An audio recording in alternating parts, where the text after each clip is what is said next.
This program features live coverage of an African safari and may include animal kills and carcasses. Viewer discretion is advised.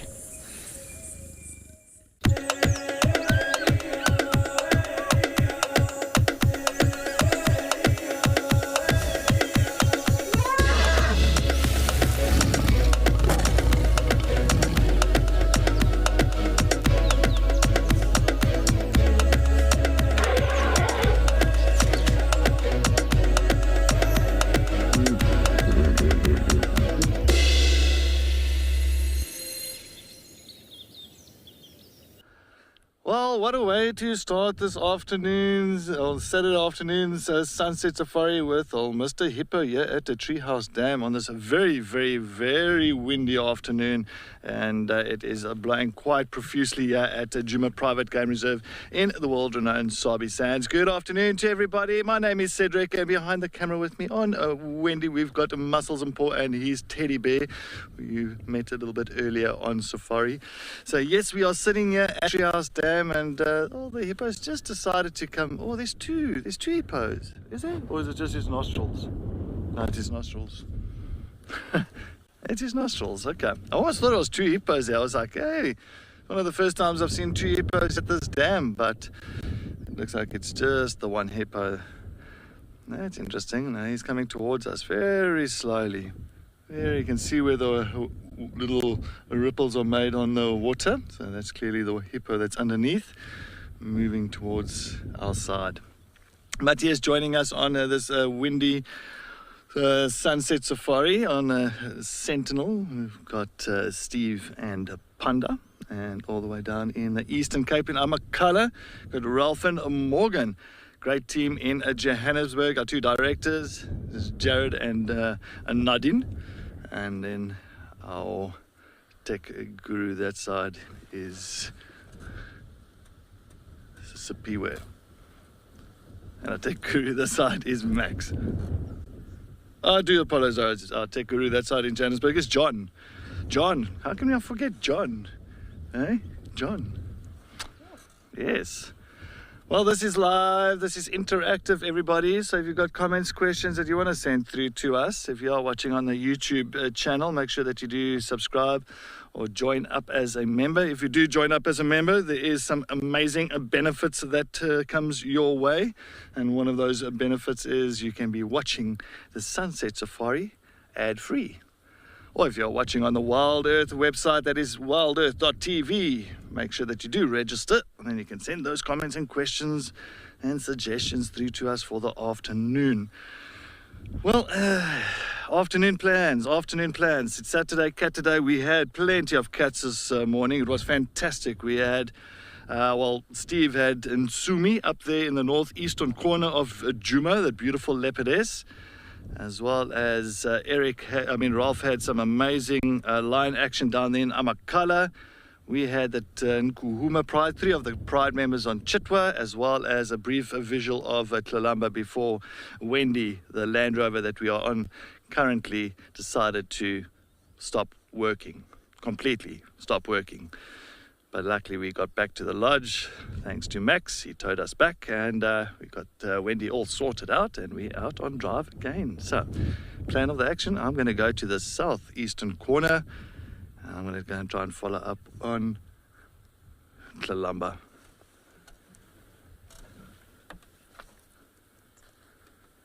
Phoenix Rising, you say you're looking forward to the Sunset Safari. Oh, fantastic. Thanks so much, Phoenix Rising, for joining us. And look at all the little oxpeckers that's coming to land on top of the hippopotamus's head.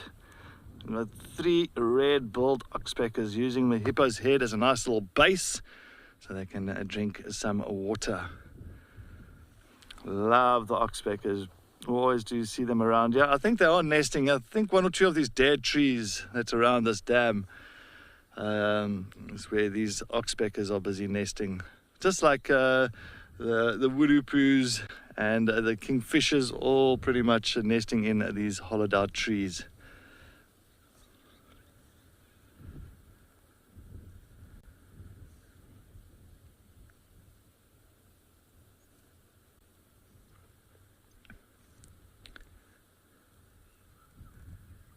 Itzy, Paul and the little bear known as my daughter says a very good afternoon to you too, Itzy.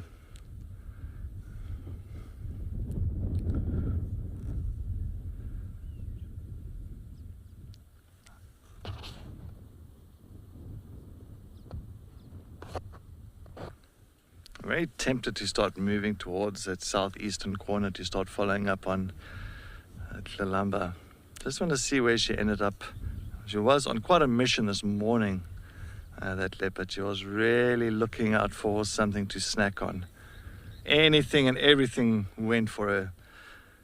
So she decided, if it was a bird, it was a mongoose. That was like the last view we had of her. She was chasing a slender mongoose and she just disappeared. So we'll go and try and see if we get lucky again this afternoon for that.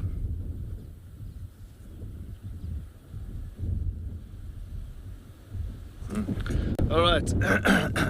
Well, let's get moving. I think on this very, very, very windy afternoon, I think there's a bit of a front coming in. I'm sure there's a front that's coming in here. Excuse me.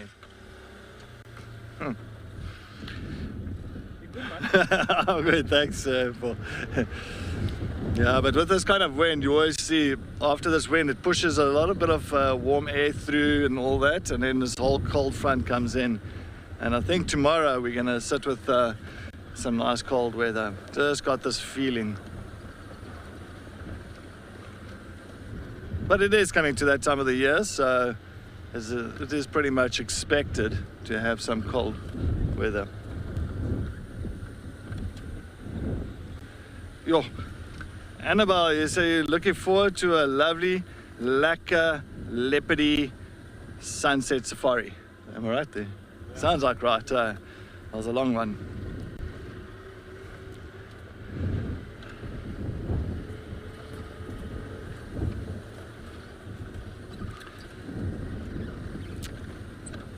But you know what, there's always other things around you. Hopefully we can get some bird action. I want to end up going towards Gowrie Dam, maybe later on, right at the end of drive, when the sun about to set, just to go and sit there again and listen out and see if we can pick up on that call from well, they say it's a juvenile Pulse fishing owl, and I've had more confirmations about that today as well from other top birders around here in South Africa, and all of them are saying that they said it won't be close to the dam. They say it won't be close to the dam. They say it will be more away from the dam area, maybe in one of the big jackalberries, or if we had a mahogany tree or something like that.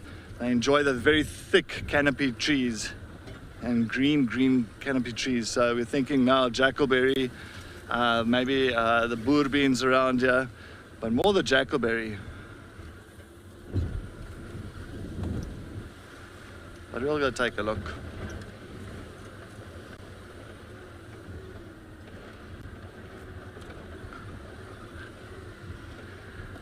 Alrighty then. Looks like a lot of elephants went that way. Maybe we get some elephants at Twin Dams. That'll be nice.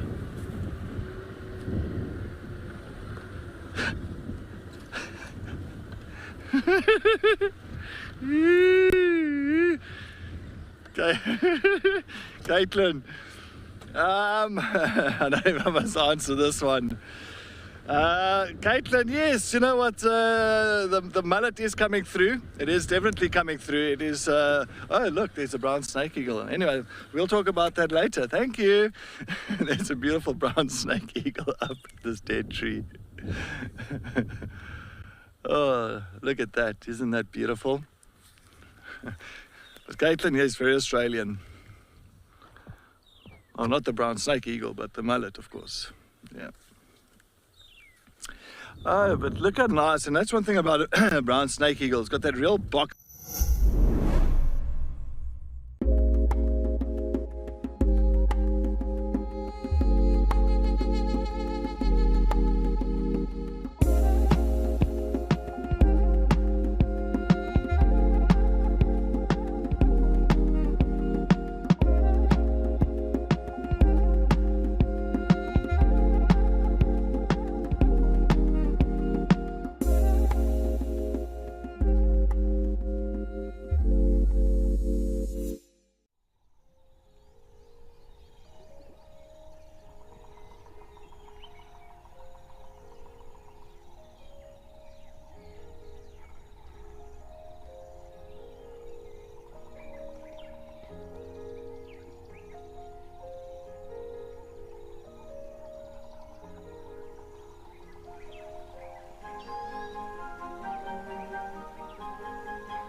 Elephants, but it sounds like they may have headed into the valleys, which is a bit difficult for us because there isn't much signal down there. However, we won't give up.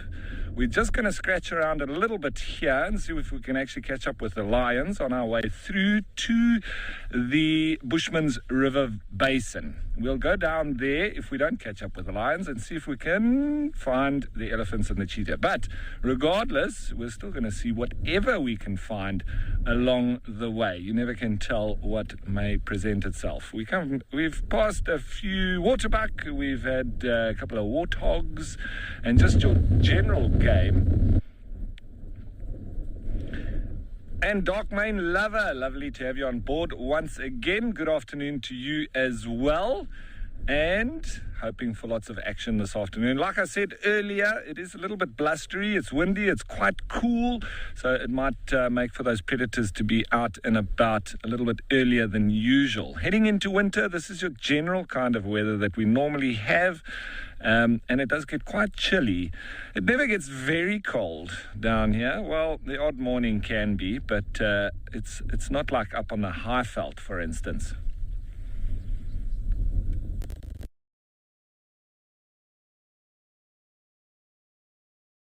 Africa. It is a wonderful concept, isn't it? This live and interactive game drives with Wild Earth. And while we're looking just into the thickets there, this is the Albany thicket of the Eastern Cape. This is the Cape Floral Kingdom, the second most diverse on the planet in terms of biodiversity of botany and plants. So it is amazing. It does make it a little bit difficult though sometimes to spot the animals within the thickets, but it's really different to the other areas, especially up in the Sabi Sands. that sort of has the real two seasons, where here we do get the seasons, but it remains evergreen, pretty much like this. We just notice the different flowering plants as the seasons change. We also have all year rainfall, but we're going into a period now when there is a little bit more to be expected.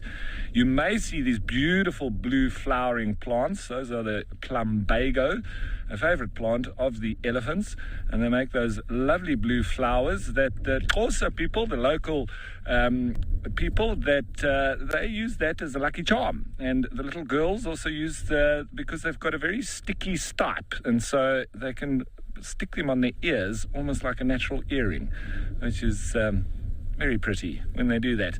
But anyway, that's just a little bit on the local flora, and one of the most common trees or flowers that we have around. Pretty much flower all year, so they do keep the insects and the pollen-eating invertebrates busy, and still producing lots of food for them. So that is good. We've heard quite a lot of birds, as per usual.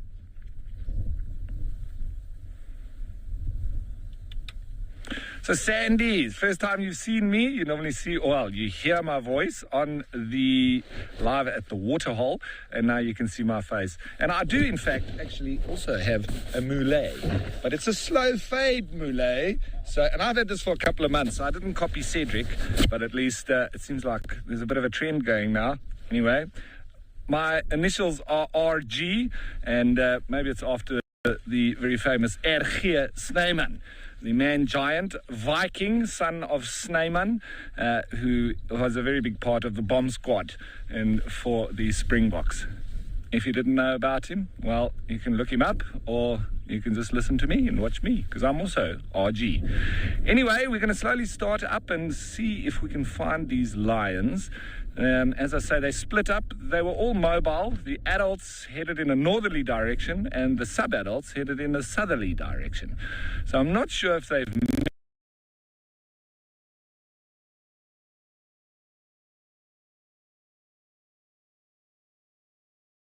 in between. Water.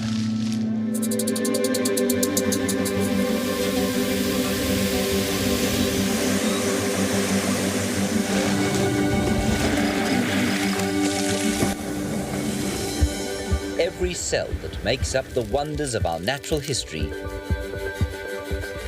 needs this life-sustaining molecule. Sometimes in tiny amounts,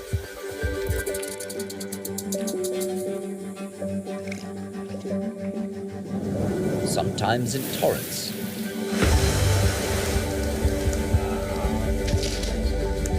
Our blue planet, flush with biological wonders, would be a desolate, lifeless place without miraculous H2O. Good afternoon. Welcome to Safari Sentinel here on Djuma. My name is Steve. I'm joined by Pan on camera, and we're out about in what's turning out to be quite a windy afternoon, and there's definitely some weather changing happening right now. So I hope you're all well. We are well. We are good. We are going to follow up on some elephants who I believe were around the dam cam a good 10 minutes ago. Maybe they are still there.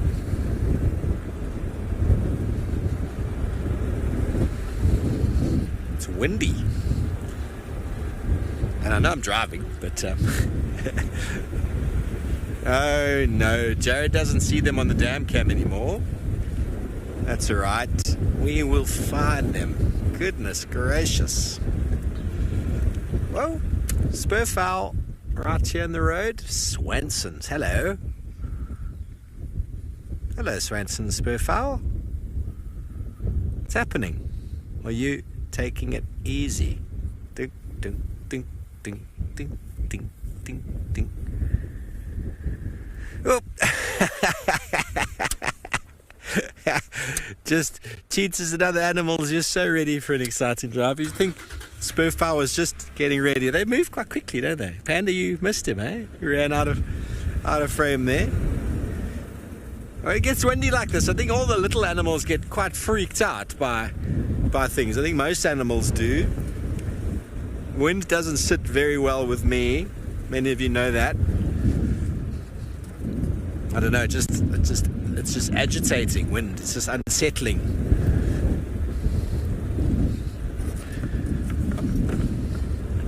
Even elephants get a little bit jumpy in the wind.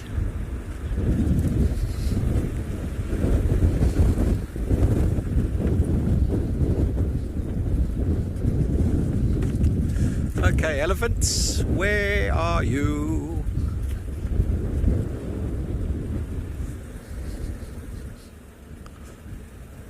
Hey Ruby, good afternoon. Good afternoon. I didn't even ask you, everybody, would you like to see some elephants? I certainly would.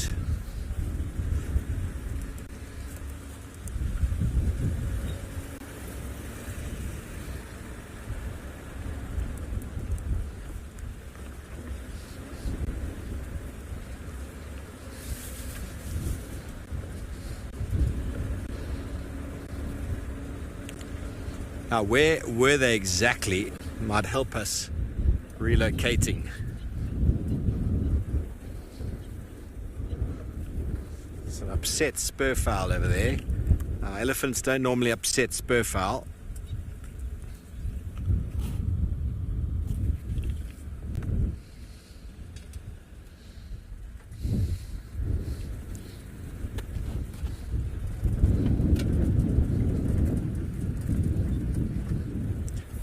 Cecilia, we had a chat with Mish yesterday, Michelle Gerardine, who obviously is in and around Djuma and Pungwe, and he said that the Timbavati male at Pungwe watering hole came across a kudu cow. Whether he killed it himself or not, it's hard to say, but he was feeding on this kudu, and he can't hoist it because a kudu cow is a very big animal.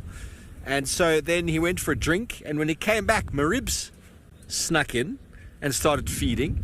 But then Timbavati male, who Michelle tells us is a beast of a leopard, he came back, he saw another male leopard there, and he just chilled. Maribs fed himself full, and then he did a little slink away, and then Timbavati male rejoined the sighting. But apparently he's looking good. The wound's looking pink. Okay, the tracks are going this way. The wound is looking pink, which I think is a good thing. You know, the flesh is supposed to look red, you know, nice and hot when it's healing. But he's been doing rolling and he's been entertaining. So he's climbing trees, he's hunting. So, yeah, yay. Yay. Good news. Obviously, he's always going to have a scar, everybody, but everything seems to be good for now. Okay, I feel like the tracks went this way. They did.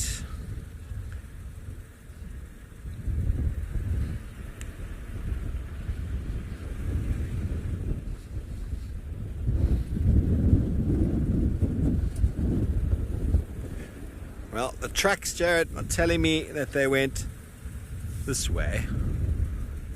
But there's quite a lot of tracks.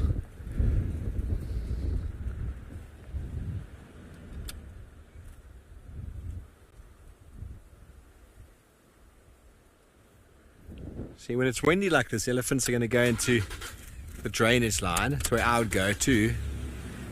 Get out of the wind, buffer the wind.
See any elephants here?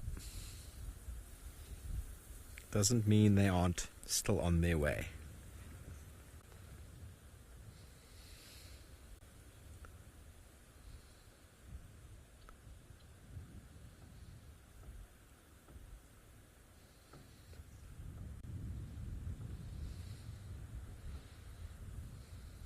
So this wind has the ability to just suck the moisture out of the vegetation.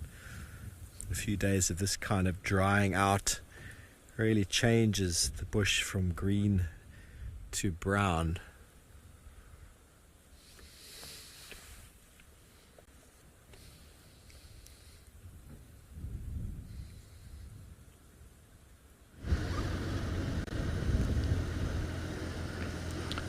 Thank you, Sivas. And I'm just, what I'm doing now, I'm on the eastern boundary. Sorry, I'm just looking very carefully on the road. I just want to make sure that Lalamba, that leopardess, did not cross back into Torchwood here. If not, she was going north from where we left her this morning, but not too far from this road, not too far west from this road. So I'm just keeping my eyes peeled on the road at the moment, because she can sometimes just cross straight over. And if you miss those tracks, you would be pretty much tracking a ghost. So I just want to make sure and I'm not missing any track. I've got a feeling this here is this junction here. I'm hoping that we don't see tracks going in. If so, then she's going straight back to her little ones. All right, let's see. Please don't go over. I see there was a vehicle that was in and out here. Let's just double check here. I don't see any track coming over. Oh, I think I see something there. Sorry, I just want to do a little bit of tracking here. Oh, what was that, Paul? I just heard Shelly. All right, sorry, I'm just going to quickly look here. So nothing. It's a little bit difficult on a windy day like this. It gets quite tricky because sometimes your fresh tracks could look quite old due to the wind. All right, I'm just going to go this side now. Nothing there, so that's a good thing. That is a good thing. No, I don't see any tracks here.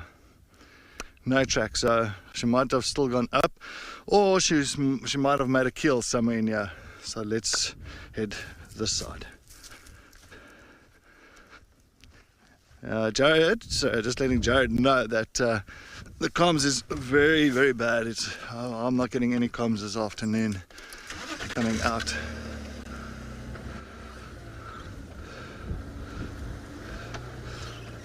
All right.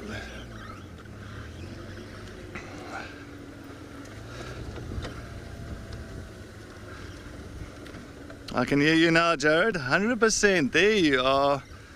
All right, so you just rebooted the radio there in Johannesburg, and it seems like that has made a difference.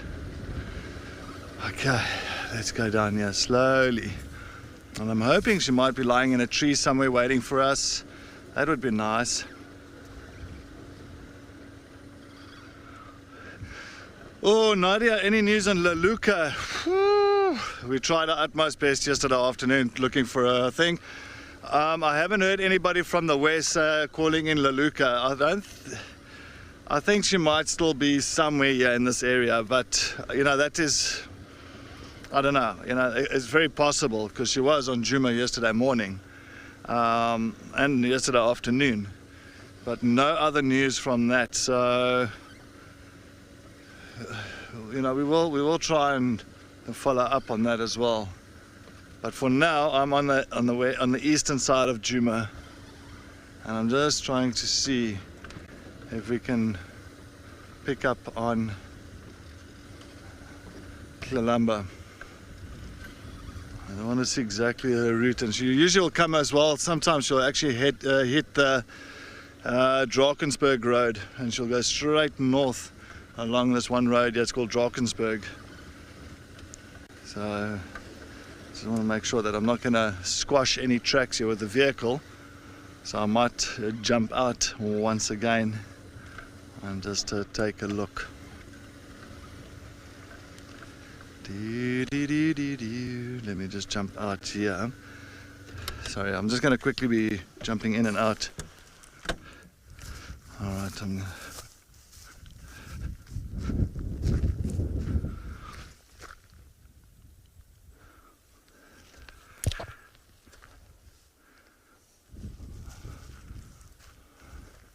nothing coming out here. She might have. My audio is still fine, eh, Paul?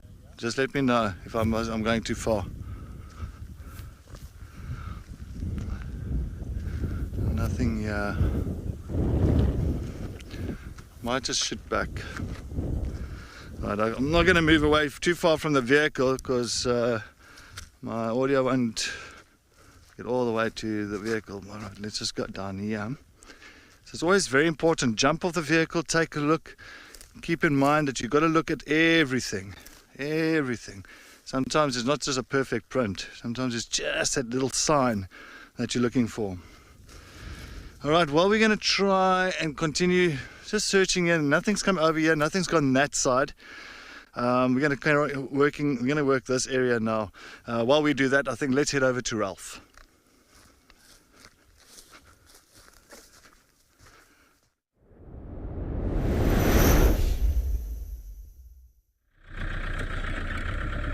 Thank you indeed, Cedric. We're also doing similar to what you're doing.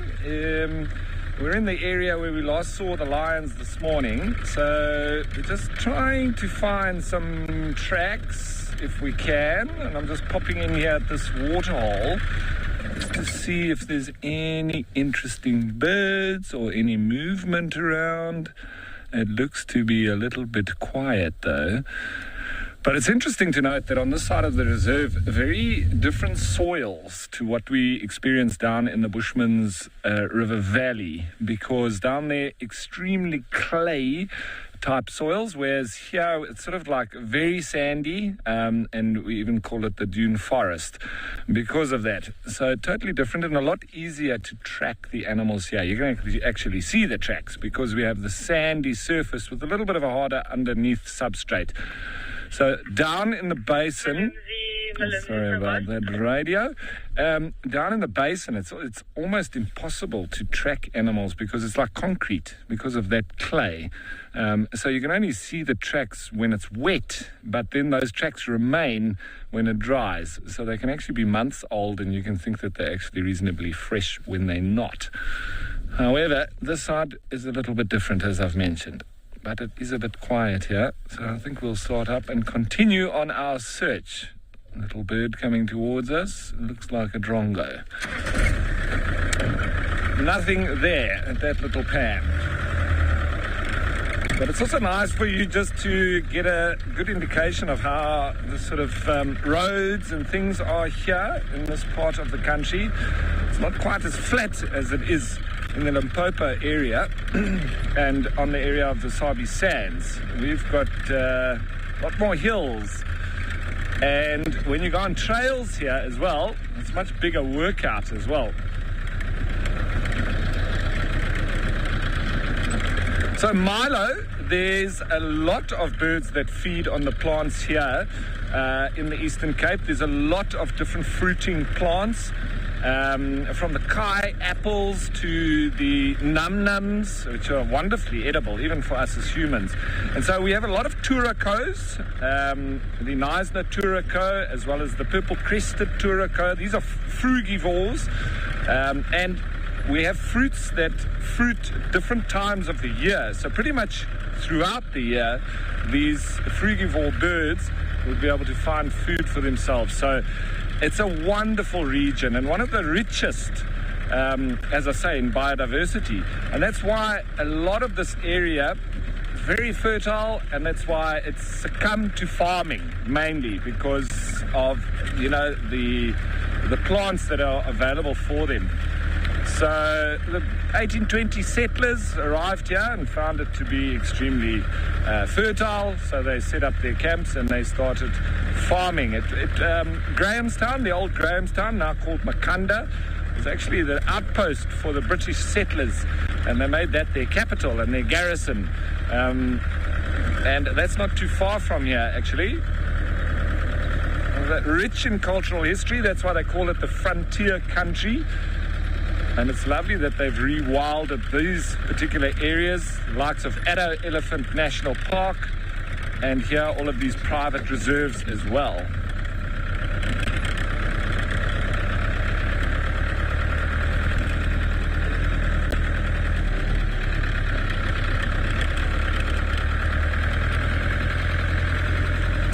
Just up ahead of us, straight ahead, this is the Leeuwenbosch Flats, right next to the Leeuwenbosch Pan. This is where we got the lions this morning first thing.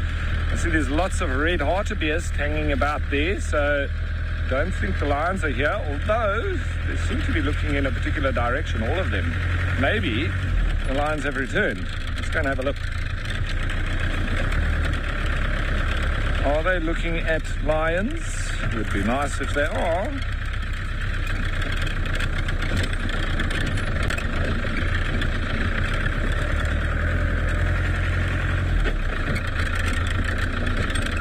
So Stevie D, seems like you've got, or you've given me your vote of confidence. Thanks very much for that.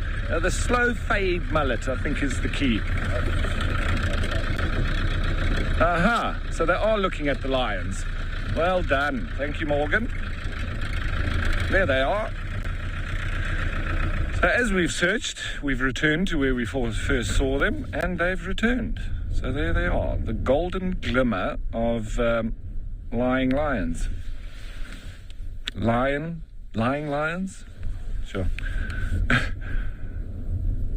Is that the sub-adults, maybe? I'm not quite sure. We'll have to go just now and get a closer look. They're nice and out in the open, but the hartebeest were indeed looking at the lions. So they gave me the first indication that there were some predators around. Surprise, surprise, it's our target. But I don't think we'll stick with them the entire time. We'll see what they get up to. Maybe we'll go and see what we still find down in the basin. Join the Wild Earth YouTube superfan community and unlock a world of additional perks. Get exclusive early access or discounts to Wild Earth travel deals. Wear the best bush attire with merchandising discounts. Enjoy an interactive live monthly private safari. Don't miss out on the ultimate fan experience. Join the YouTube superfan community today.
Then switch off.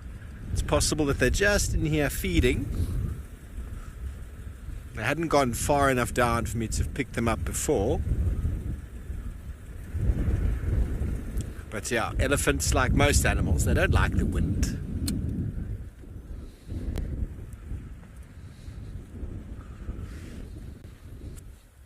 Kudu ears.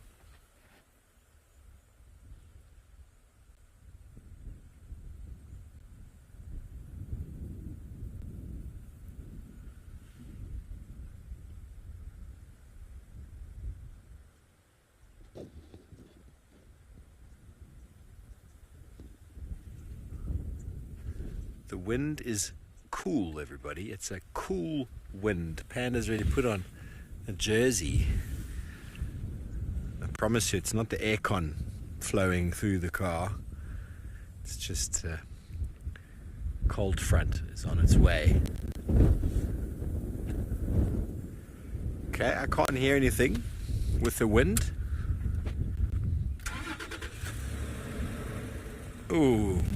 Jenna, there were some wild dogs around the eastern properties yesterday. I don't know where exactly they got to, but wild dogs come and go like that. So you never know, we might be lucky.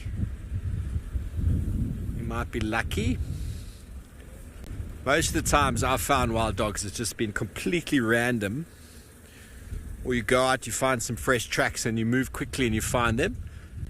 Or suddenly they're just there. So they move so quickly, and they move at times of day when a lot of people aren't out on drive as well. So they can just materialize. You know, they sometimes start early in the morning before anyone else started, and they can cover a couple of properties, and then suddenly you have dogs, which is quite special. And in the day as well, they can start a bit early, especially if it's windy, if it's a bit cooler. But no, I'm not sure where the last ones were. When I was on Chitwa yesterday, they were talking about some Matloa had been seen in the morning, but I think it was on Hoffman's, if I'm not mistaken.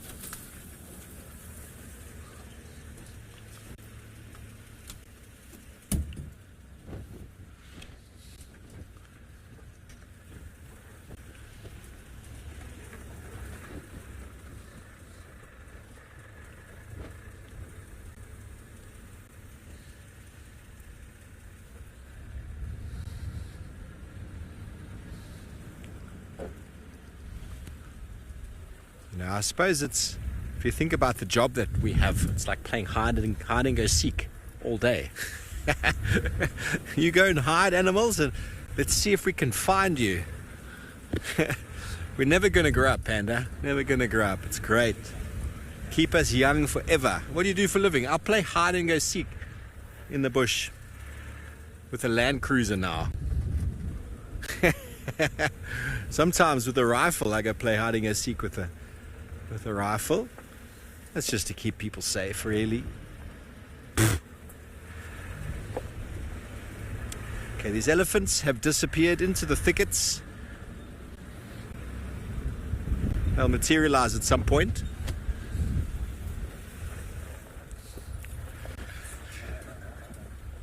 Blakey's already pulled his socks up. They're only about that far up, but he has pulled them up already. Panda, just let me know if you need a blanket or something. You're right, eh? You're good. He's okay. He's okay, everybody. Thank you for your concern, though. He does appreciate it.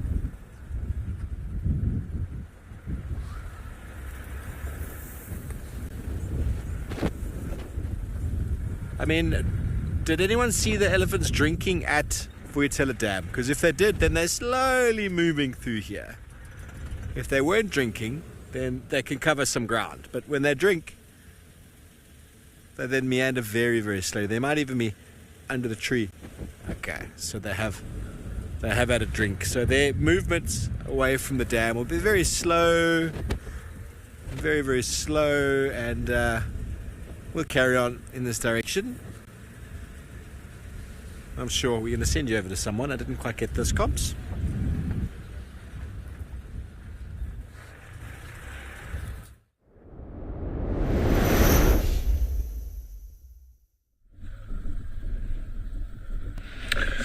Well, so we have just circled around and we're sitting now with the 4 sub-adult, 1 male and 3 female lions.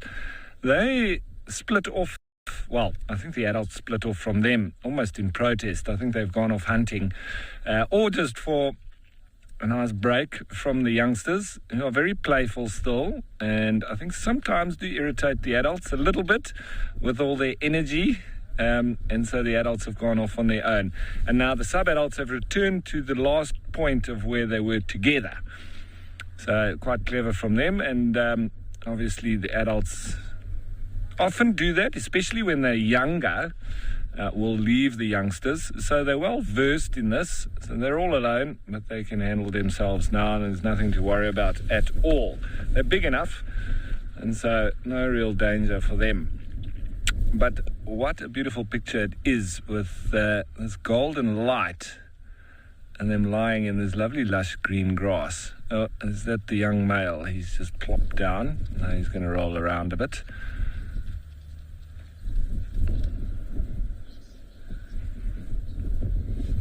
So Nike is saying the lions are your favourite. Well, then glad we can show them to you. And at least these guys have been quite active.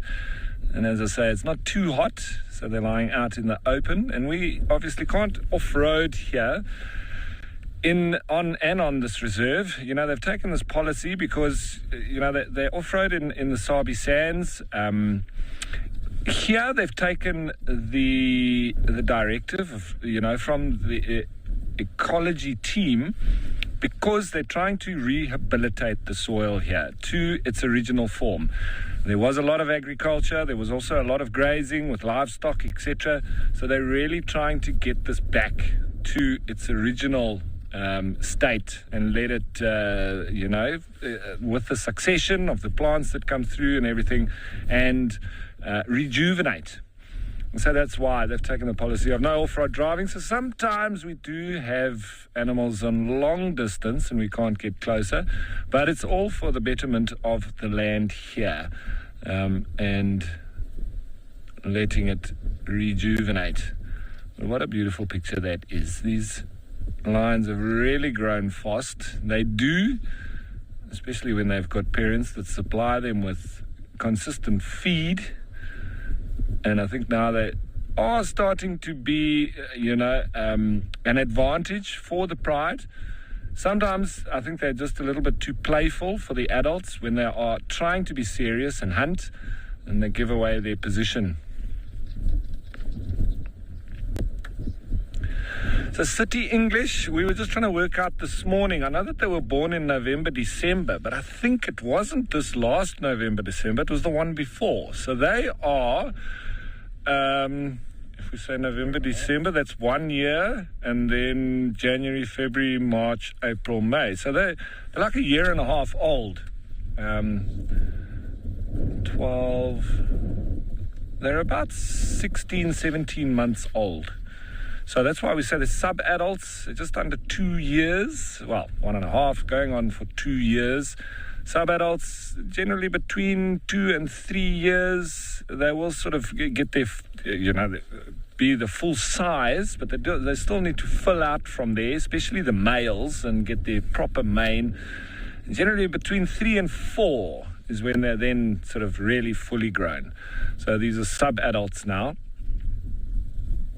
They're doing very well, and as I say, at some stage also there have to be a decision made as to which ones stay, which ones go, because the male lion obviously has sired these, and you don't want the male now mating with his daughters. You also don't want this young male mating with his mother and sisters. So I would think that actually both the males will have to go, and they'll have to bring in another male. But that's just forecasting. I don't know what the plan is for the ecology team. They also need to decide in terms of the role players of the property, how big they're going to allow the pride to become. You know, because they also need to have enough stock and feed for these lions. They are enclosed. We're talking about 10,000 hectares, more or less, that they have, and a certain limited amount of animals to eat and kill. They have and they do eat a lot of warthogs, which is a good thing because, in this area there's been heavy eradication of the likes of leopard by farmers because of the livestock. Very big sheep farming area this. So almost there are leopards returning, and that's through these private landowners, especially protecting these areas. And so there is a sort of regrowth of the leopard population in this particular area. However, they've been absent for quite a long time. So there's been a big explosion in the warthog population. When you think warthogs can give birth to 6 to 8 piglets every time, and they can do so up to 3 times a year, you can have a massive explosion in warthogs if there's not enough predators for them. Sometimes they even need to artificially control them and shoot them. But it's all to do with the warthogs overpopulating. They can even overgraze areas and have a heavy impact on the land. So without those predators, sometimes you need to be predator simulating. However, the lions, they've taken a real liking to the warthogs because they're easy fodder. They're not very clever, they're not super fast, and so they're easy prey for lions. So in one way, the lions have been keeping the warthog population in check, which is a real good thing. And now we've got 4 more mouths to feed, so they'll be obviously impacting on that population of warthogs a lot more, which is important because we can't allow that warthog population to expand. And that's where we speak of apex predators really keeping populations in check. Without that balance, whether it's wolves or great white sharks or orcas, lions, leopards, very, very important part of the ecosystem and the trophic pyramid, and keeping it all in balance. So these guys are doing a good job of it, and happy that we have them.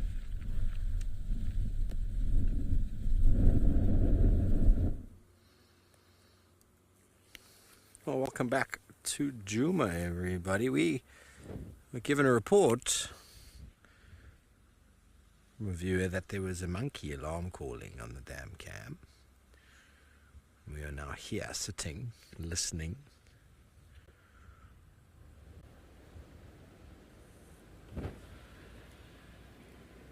As of yet, have not heard anything untoward.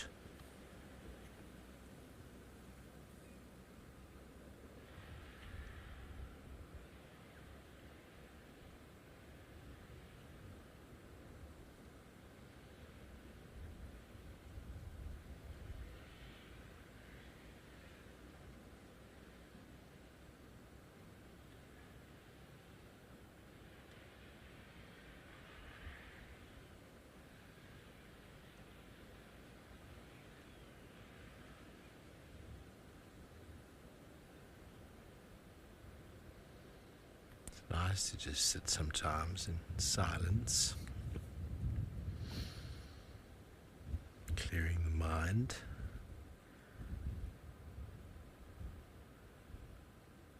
Not lost in thought, just still, present, observant, feeling, checking in with the senses, something I encourage a lot on my rewilding experiences, is the dropping into the body and feeling your feet on the ground, the backpack on your back, the wind against your skin. And when you hear things, hear them but don't identify them. Try not to put them into the box. The human mindset is always to label everything. Observe and experience, and just observe how things make you feel. That's a beautiful way to just check in with the moment. Mark, you've got a good feeling about this afternoon. Good feeling, I like the sound of that.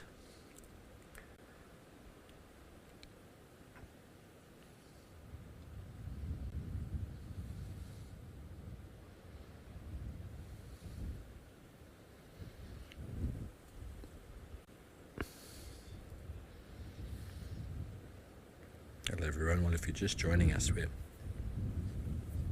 just sitting quietly here at Gowrie Dam,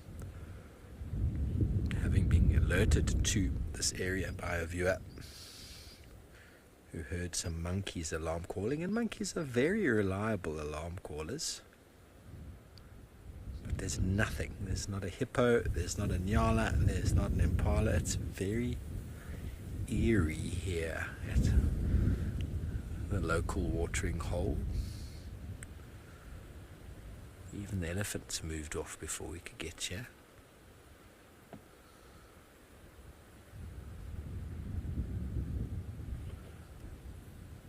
It's because there's some weather pulling in from the east, the south and the east from the ocean. You can feel the coolness. You can taste, almost taste the moisture. Nice respite from the warm air we had blowing yesterday, which came from inland.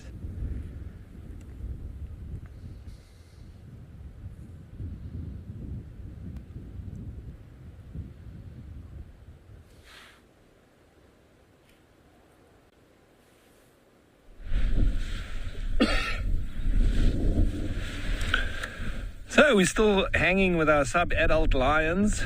Haven't moved off just yet because I thought it's a good opportunity just to see what they get up to. With them being nice and out in the open, still a wonderful sighting. So I didn't want to leave just yet. And there was a question that came in from Giraffe Girl saying, do you think they would give birth control or sterilize the sub-females instead? And that would be instead of moving the males, to eliminate the possibility of them siring young with family members, which would be inbreeding. So, Giraffe Girl, that could be an alternative. They already do give birth control to the current 2 adult females. They've given it to the one, which is the bigger one initially. I think they might have done the other one before, but I'm not 100% sure. I know for a fact that they have given birth control to the bigger female, and hence why these youngsters were sired by the slightly smaller female.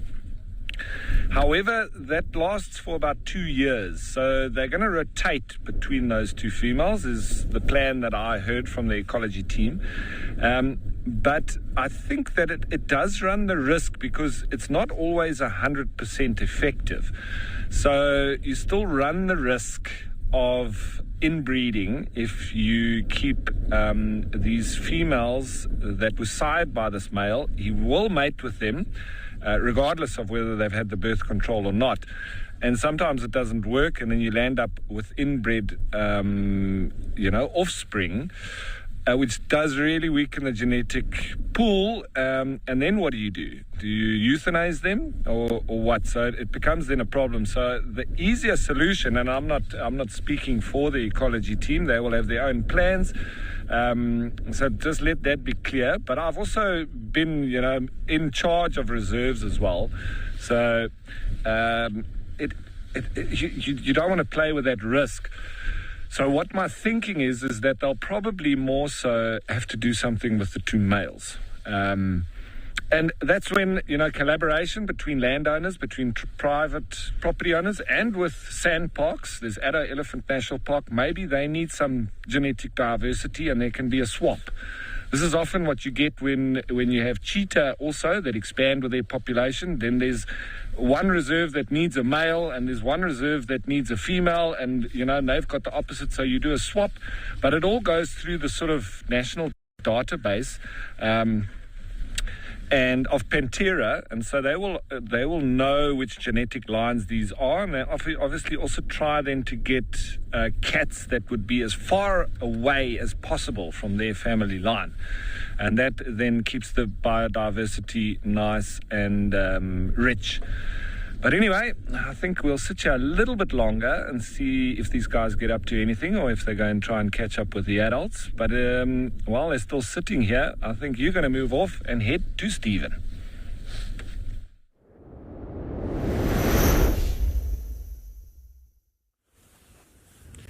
We have, thanks Ralph. We heard an elephant making a noise from this direction, so we came through, and this young elephant bull is a hallmark of all the behaviors of an elephant when it gets a bit grumpy. But it's a young bull, and he moved off before we even got here, and then was showing all of the fantastic signs that you need to be very aware of when an elephant, specifically a big female, is not happy. Now he's gone back to relaxed tail status. Notice that he is able to look at us with his left eye right now, and now with his right eye. He's watching us very closely, but he gave us a couple of little mock charges here with the tail straight out and the head up. And I'm sure a lot of that's got to do with the fact that it's quite windy, and he's a bit agitated with that.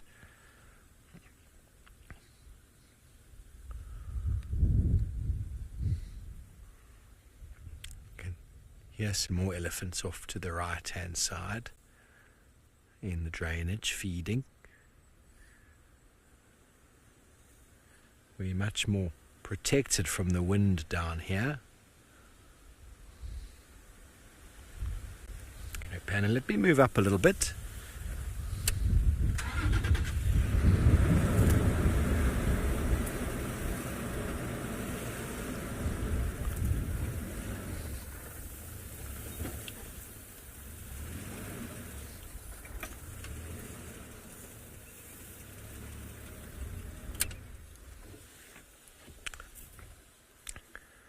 So everybody, from the 15th of May, Sunrise Safari will be starting half an hour earlier, just due to the light. I know Ralph is going to be very happy with that, because it's very dark in Amakala there in the morning.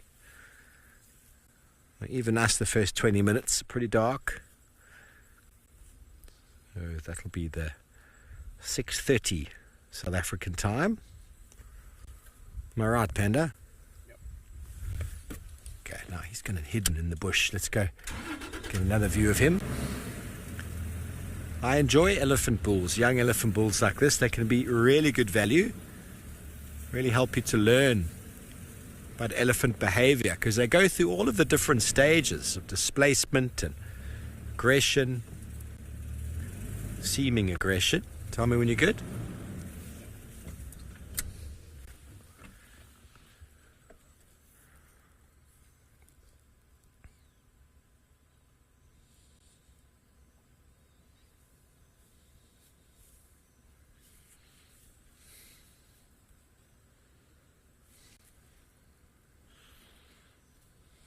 He's much more relaxed now that he's out of the wind.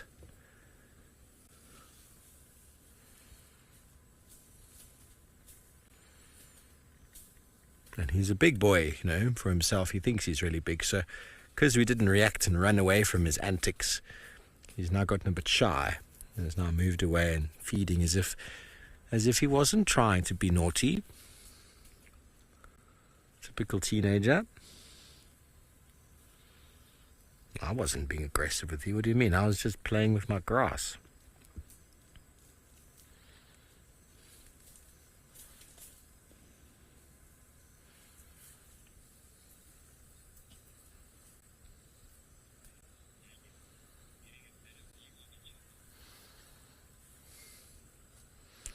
Getting a better view of each other, Daniel, indeed. The rest of the herd is... Oh, I heard that. Did you hear that? Was that him? Yeah. Oh. Goodness me. Now he's feeling quite embarrassed. Just let go of some wind there, my friend. It's okay. It's perfectly normal. Perfectly natural.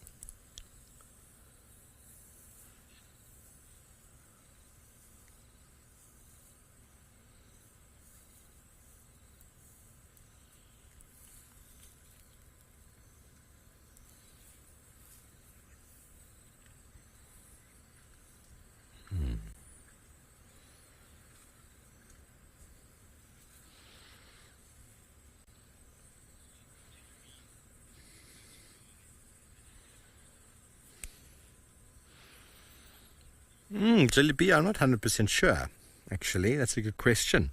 I would expect that there's more than us, but I don't know. I mean, I know the remarkable fact that the giraffe's got the same number of neck vertebrae, cervical vertebrae that we have, but elephants are quite an interesting... Okay, Pan, we're going to move. Elephants have got quite an interesting body, lots of bones, but I don't actually know, Jalebi. I don't know.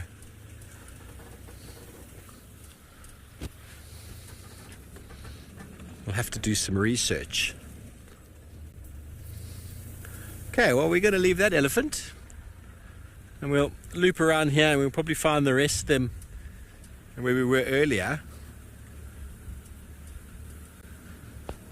Slowly mobile sort of towards Buffelshoek Dam, but very far away still.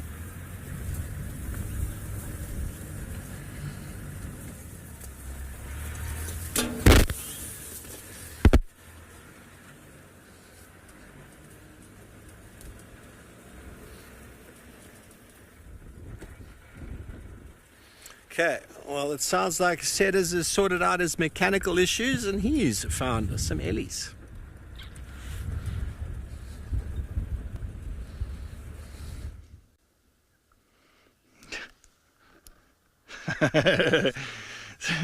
Thanks, Steve. And yes, we had the same issue this afternoon like this morning. The fuse just went. So luckily for Max, he just had to bring a fuse instead of us being towed back to camp. He just brought a fuse and we couldn't. Explore the untamed valleys and thickets with Ralph Kirsten. Beautiful.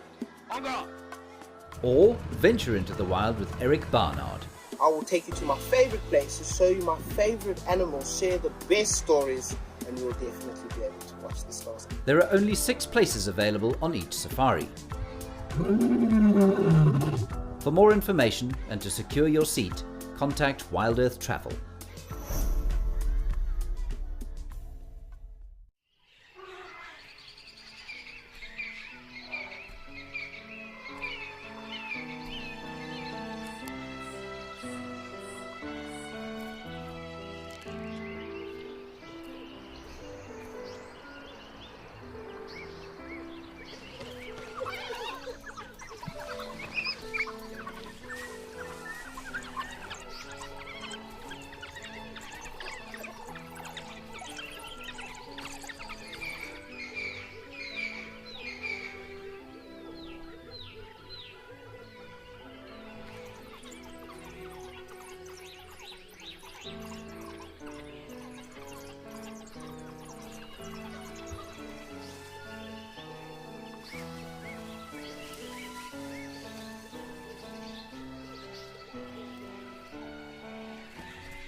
Maybe you want to go a little bit closer, or you can get another one there. Let's try. Yeah, let's just go around the corner, see if we can get around the corner here quickly. Let's see.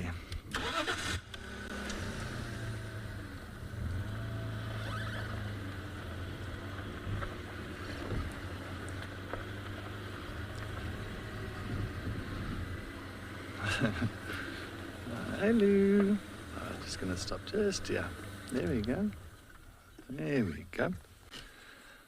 Enjoying the little bit of grass underneath that dead log, eh? Yes. Beautiful light hitting this youngster on the body. Brings out that beautiful grey colour. Oh, don't slip there.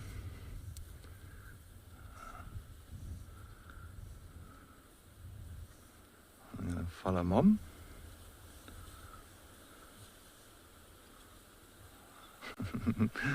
We're going to go a little bit forward here. We're going to go around. Just want to see where the rest of the herd. Looks like I get a bit in. I'm just hoping maybe they'll pop out this side for us. We'll check now. Oh, there's a whole lot of them, yeah.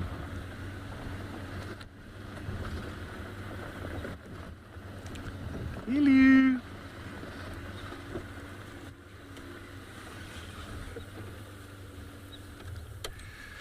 Felipe, yes, Elephant Day on Djuma for sure, Felipe, and that's always nice, always lovely. As I said again, I'm sure most of us will agree, spending time with these gentle grey giants, there's nothing better. And just watching them just moving through, feeding.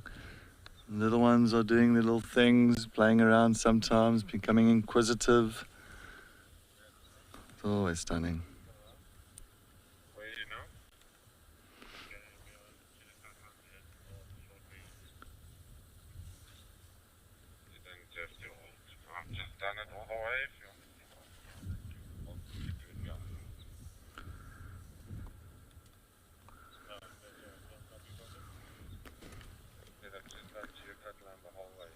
JC, no, the little ones are very cute. As I say, they're always inquisitive. They're always full of beans, and I always love just to sit and watch them. Sometimes they give you a little bit of a mock charge, just to try and prove to Mom and Auntie and to the rest of the herd that I'm also an elephant. I'm also getting big, which I can also scare the humans off if I need to.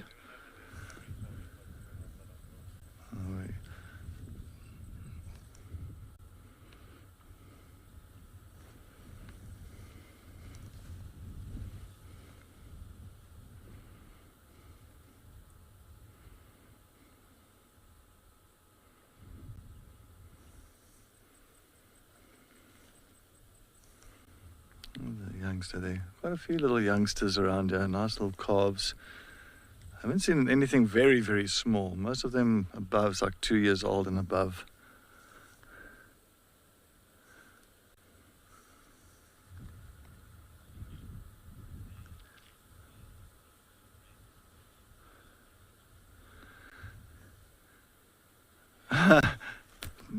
Yeah. Don't know, where does Nadine rank in my top MC people? She's not even in my top 3. I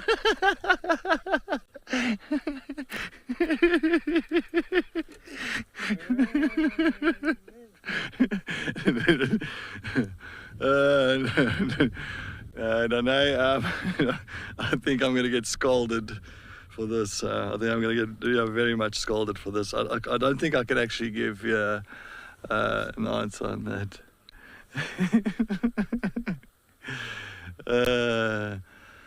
I don't know. To be honest, she's like actually my number 1 director. I love Nadine. She's fantastic.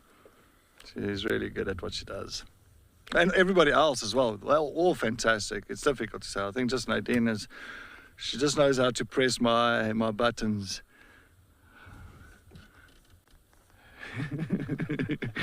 All right, let's move forward, yeah. So of course Nadine is the D2 today, meaning she's doing all the collection of questions and comments and all that. Oh, there's even a giraffe behind this elephant. How's that? That is wonderful. Don't move, boy. Stay there. A nice male giraffe behind these elephants. Look at that. It's amazing what you just find while you're following animals around. Like if you want following one species of animals around here, next moment one or two other species just pops out of nowhere. And like this, a male giraffe. Of course, he's not following the herd at all. I think it's just by chance that the herd bumped into him. And you can see how much taller a giraffe is compared to an elephant. I mean, that's at least a good 5.5 meter male, that.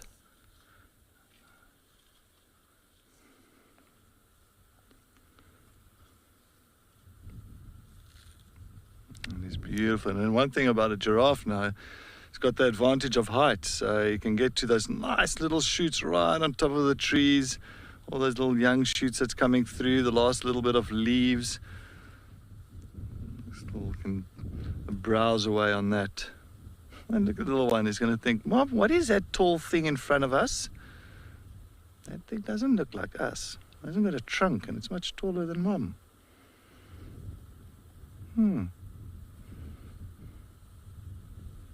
Got that little trunk up there, he's sniffing away. That was fantastic. I think let's go a little bit forward, Paul. Yeah, I'm going to see if we can get that giraffe inside here again with all these elephants. Maybe you'll find sometimes the young elephants, the little calves, will become quite curious and fascinated over this tall mammal, and sometimes they'll kind of just give us a little bit of how can I say, a little bit of entertainment. But we are blocked here, the elephant that's pretty much on the road. So unfortunately, we have got a traffic, Saturday afternoon traffic. Oh, look at that. Oh, yes. Oh, nice, Paul. Well played. Yes. And we've got a very calming scene at the back and a very interesting one here in the foreground.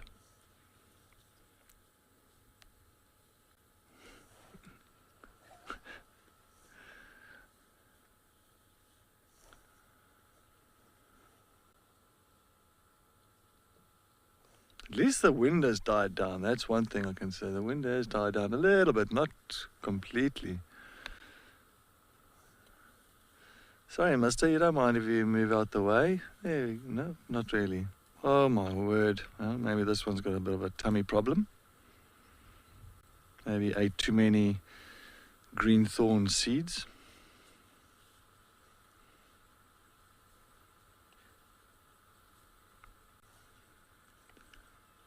Oh, that's what he thought about me, Paul, and myself. Yes.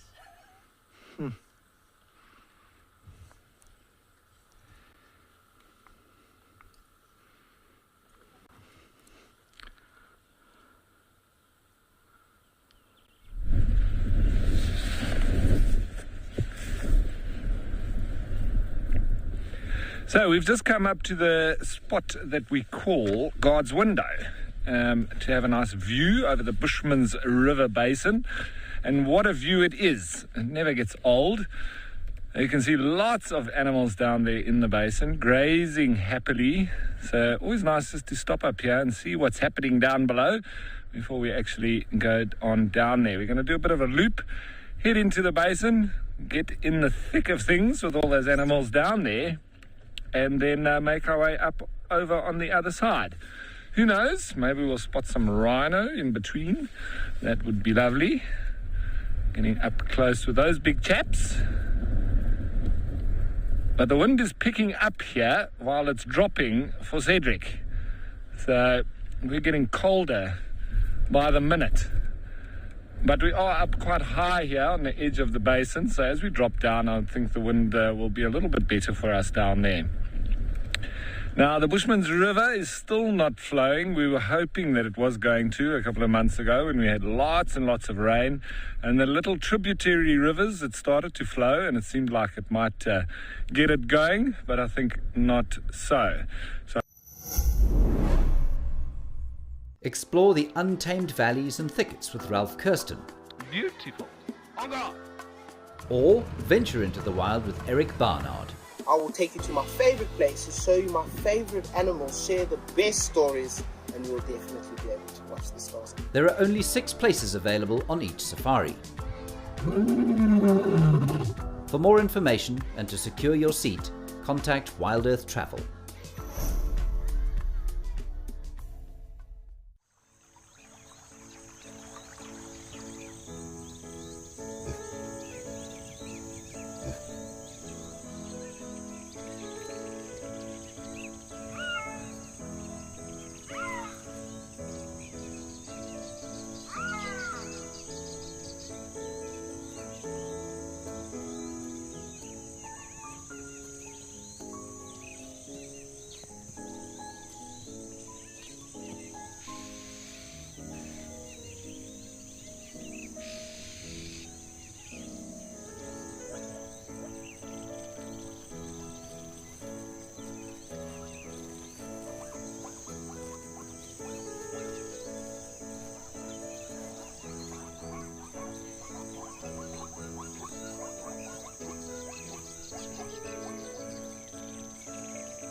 And see, this is the thing for me I believe in, is everything happens for a reason.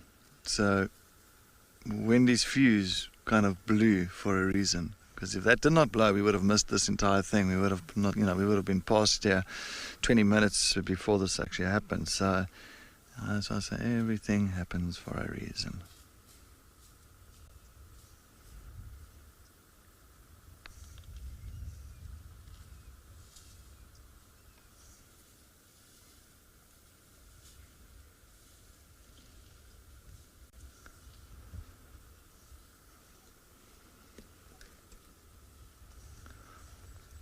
Old Punster, must be Old Punster.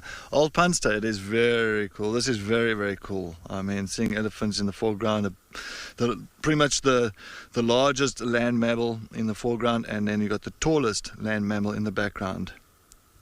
It's amazing in one frame.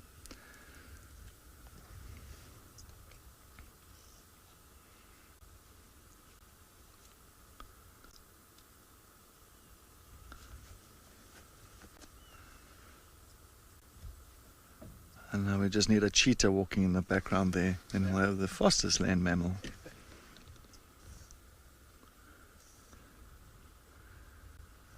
African sunsets, yeah, they're tolerating them. I think at the end of the day, I think elephants have moved, they tolerate other animals. Even if there's impalas here, if there's kudus, they all tolerate them. They just move past. They don't see that giraffe as a threat at all. So they're not really phased about it.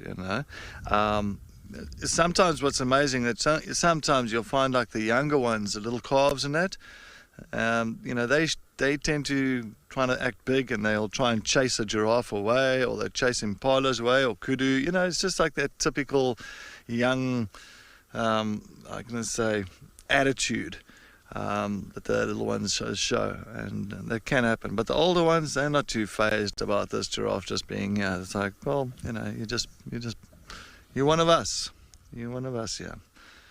And the giraffe is just enjoying, while the elephants are just going past. He's enjoying that buffalo thorn. You can see he's climbing right in there and grabbing all the nice, very fresh little leaves that's coming through. And buffalo thorns, the tree itself, or the leaves on the buffalo thorn is very palatable, highly palatable.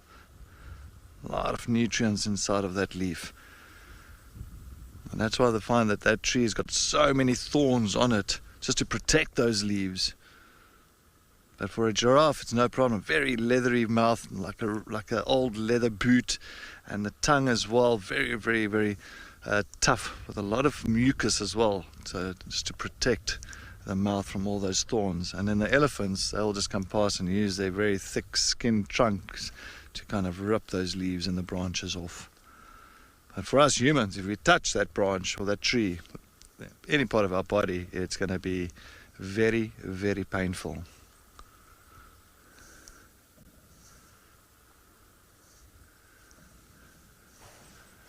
All right, we're just going to go a little bit forward here. We've got a nice little shot where we want to try and get to.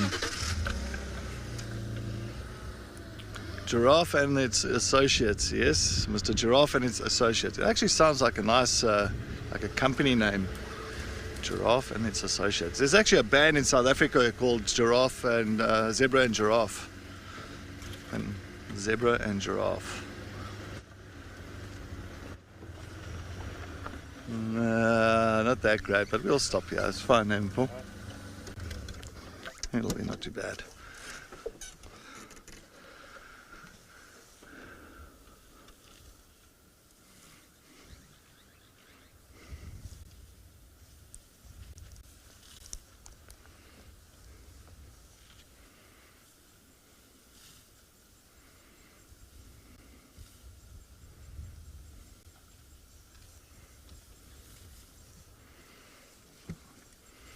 Gianna, beautiful scene, beautiful giraffe, beautiful herd of elephants.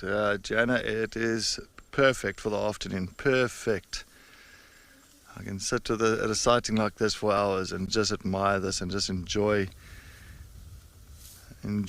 these scenes.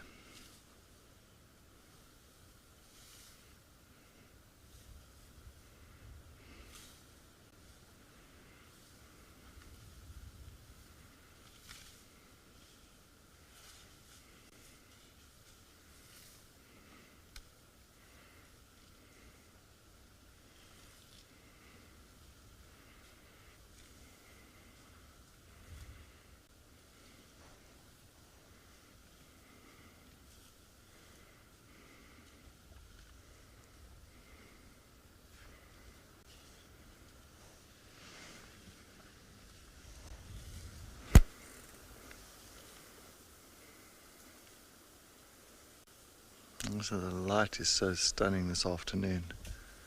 It's that perfect time now, that golden light coming through.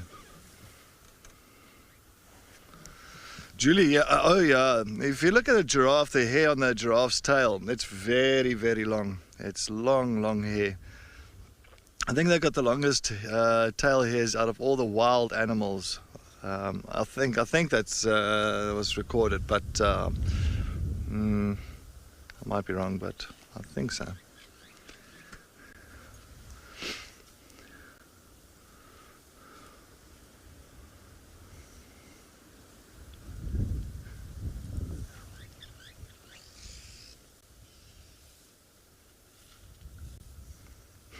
You see all those oxpeckers went straight for the giraffe. Avoid the elephants and go for the giraffe. And the reason for that is elephants just get so irritated with anything that's going to land on their body. So there's no way that an oxpecker will be able to sit on an elephant and pick off all the little ticks and fleas. But the giraffe, they love it. A nice little cleaning service coming through.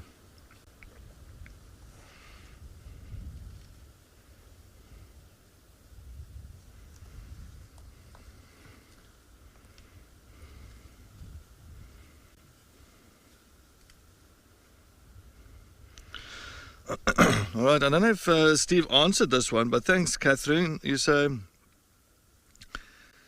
yo.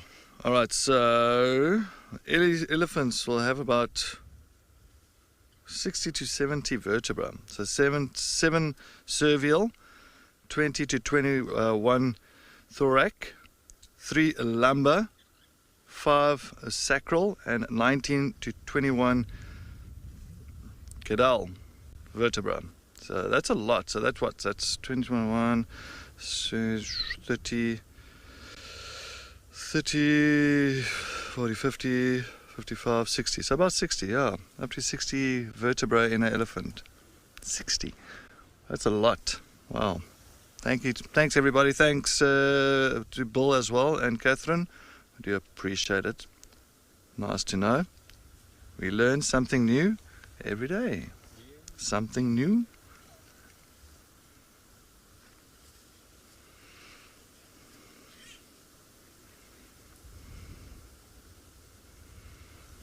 Sandy, you say a study by researchers at the University of Vienna found that African elephants often greet each other with a dump. So like when they come and greet each other, they poo. All right. Huh. All right. Well, then again, it actually makes sense if you think about around these big water holes that you always see a lot of dung around these big water holes, you know, when one herd comes in and greets another herd, and then, you know, they like kind of swap places and all that, and, you know, interesting research. I wonder how they got that research going. That one's busy greeting and he's pooing.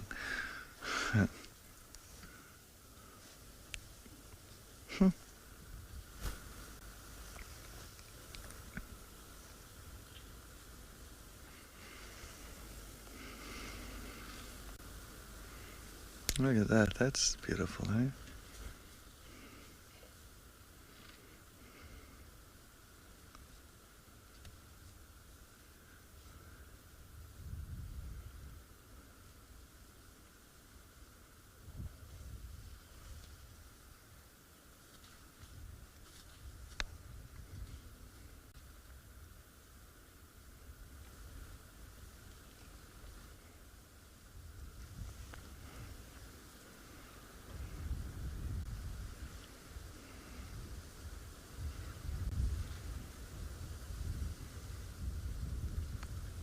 So now the weight difference between that big male giraffe and that big female elephant will be quite a bit. So male giraffe will be about, give and take, maybe 1.6, 1.7 tons, where a female elephant will weigh up to about 4 to 4.5 tons. So there's quite a big difference in weight when it comes between the two of these mammals. Of course, the elephant being much, much heavier. You can imagine the giraffe looks heavy, but it's just because of the height and the long legs. It does look heavy, but they're not really as heavy as you think.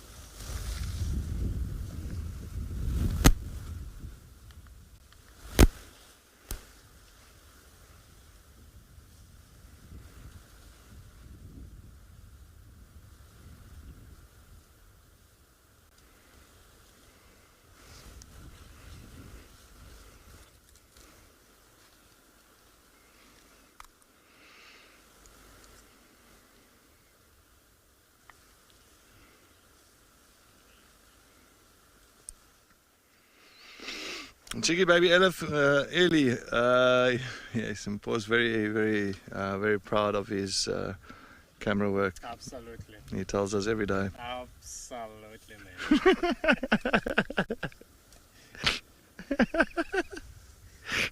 He's such a chop.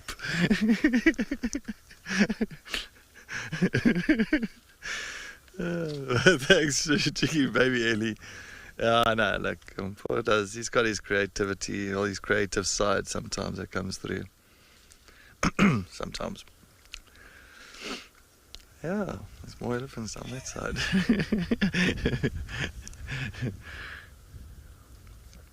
But yeah, this is wonderful. Absolutely great sighting for the afternoon. So what we were doing, we were actually following up on Tlalamba before, bumped into this now. So that was our mission for this afternoon, was trying to see if we can find her. Apparently she has not crossed into Torchwood. There's no tracks going into into Torchwood, so I still got a feeling that she might be roaming around this area. So we will try and start moving off very shortly and see what else. Oh, the little one's giving it. See that? Another baby. See, that's typical. There's a little calf that's giving the elephant now a little bit of a rev there. See, flaring its ears up. Typical. It's like, yeah, Mom, there we go. That's what I've just done. I just chased him off. Are you proud of me? Very proud, son. Very proud.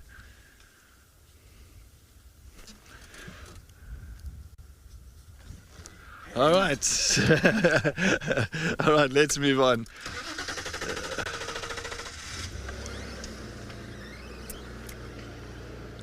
What a beautiful setting that has been this afternoon.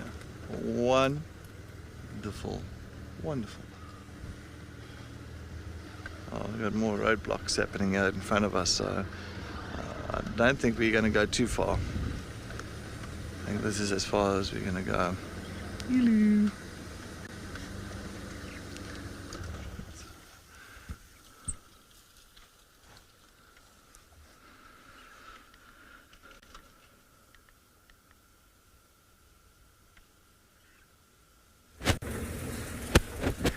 Thanks, setters. Good luck.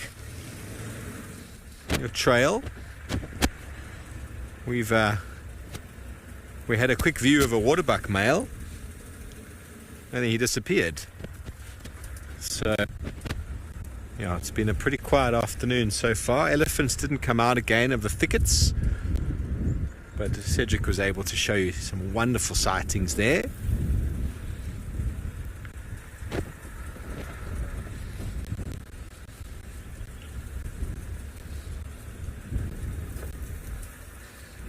So our original plan was to go into the area and help Cedric with tracks of Tlalamba. So we're sort of in that heading in that general direction now. Eventually. Puffelsoek Dam was pretty quiet. When the wind is like this, animals go into hiding.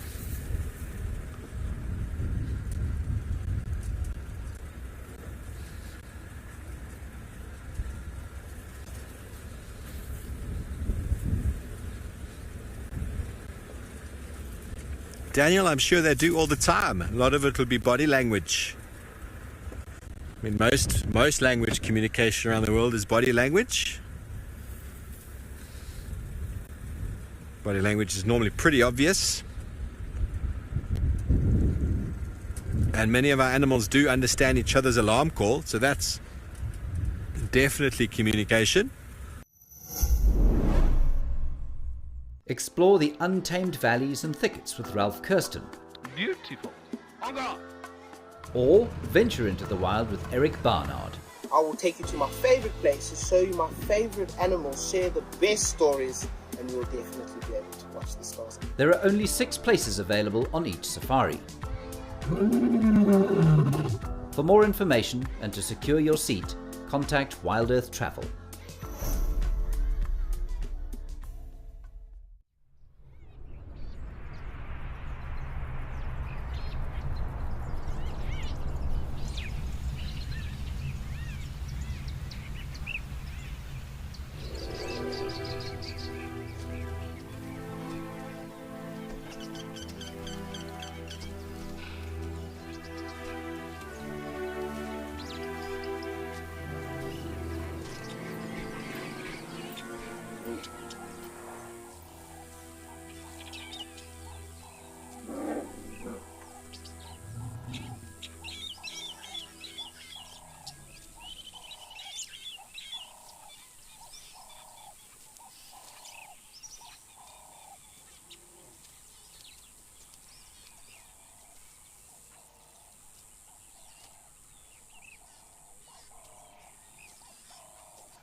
number of calves that are having an absolute ball. They've been chasing each other around, much to the disgust of some of the adults. They've actually been chased by them as well, but almost trying to calm them down.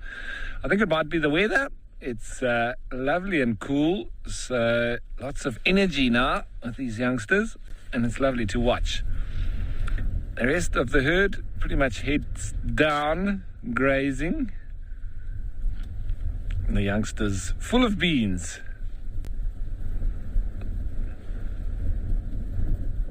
This herd is lovely and big. And it seems some of them have been wallowing in the mud, maybe earlier on today. It looks dry already. So it was quite warm around midday, but the warmth only lasted for about 2 or 3 hours maximum. And then it got cool again with this cold westerly breeze coming through. But nice to see everybody looking happy and healthy. And wonderful grazing for them as well. Look at that. The perfect spot for a breeding herd of buffalo.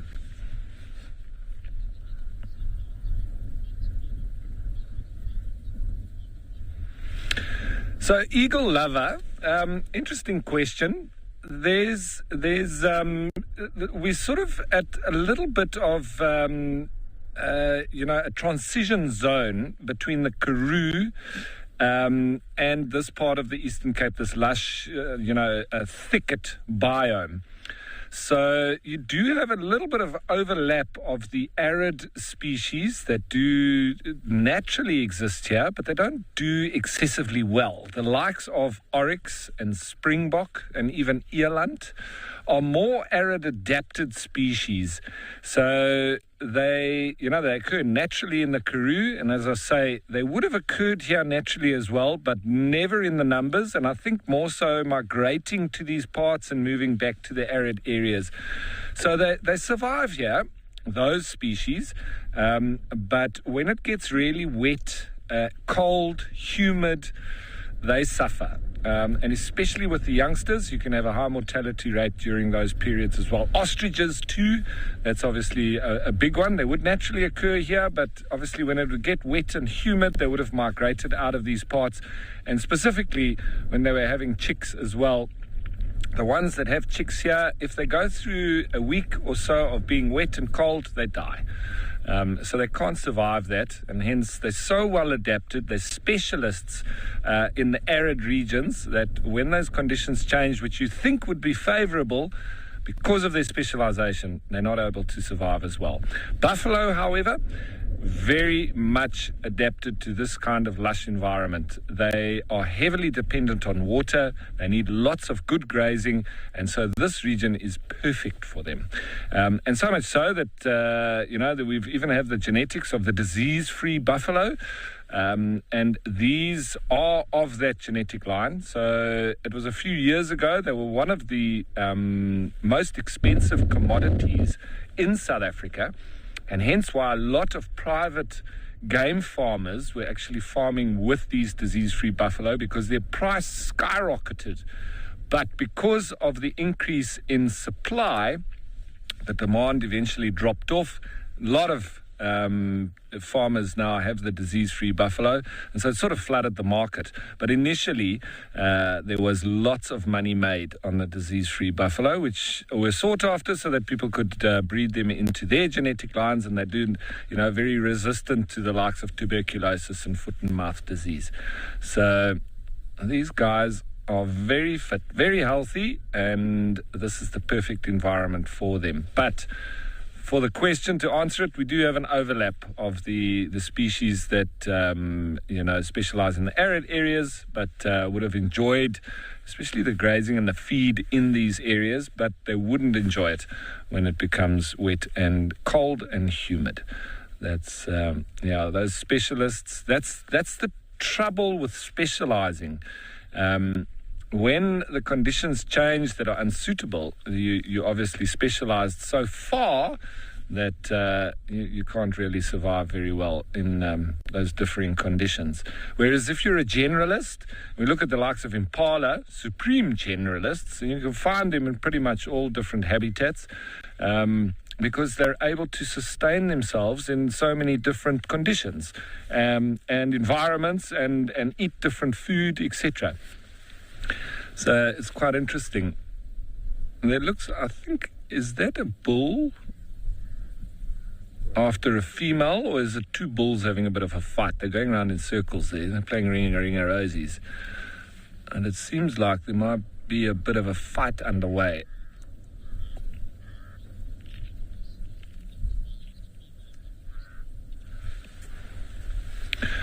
So Rudy, sorry if I get it wrong. This is the pink-nosed female buffalo's herd. So it should be amongst them. All right, excitement with Cedric. Off you go. All right, sorry guys, we're just quickly trying to get Jared to go give us a quick link there because we've got a snake. It looks like a vine snake, everybody, a vine snake. Yeah, a vine snake, can you believe it? Puffing out its throat like that, showing the defensive side of it, and also very toxic. Very venomous. Also got neurotoxins.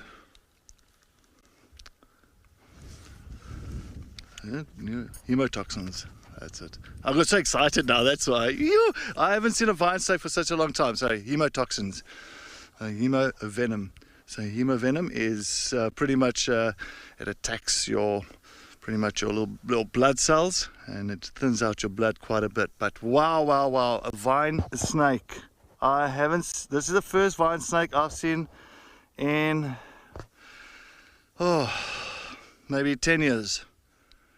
It's the first time I've seen a vine snake, and almost drove over it, but I swerved out the way at the last second and almost fell off the vehicle next to the vine snake.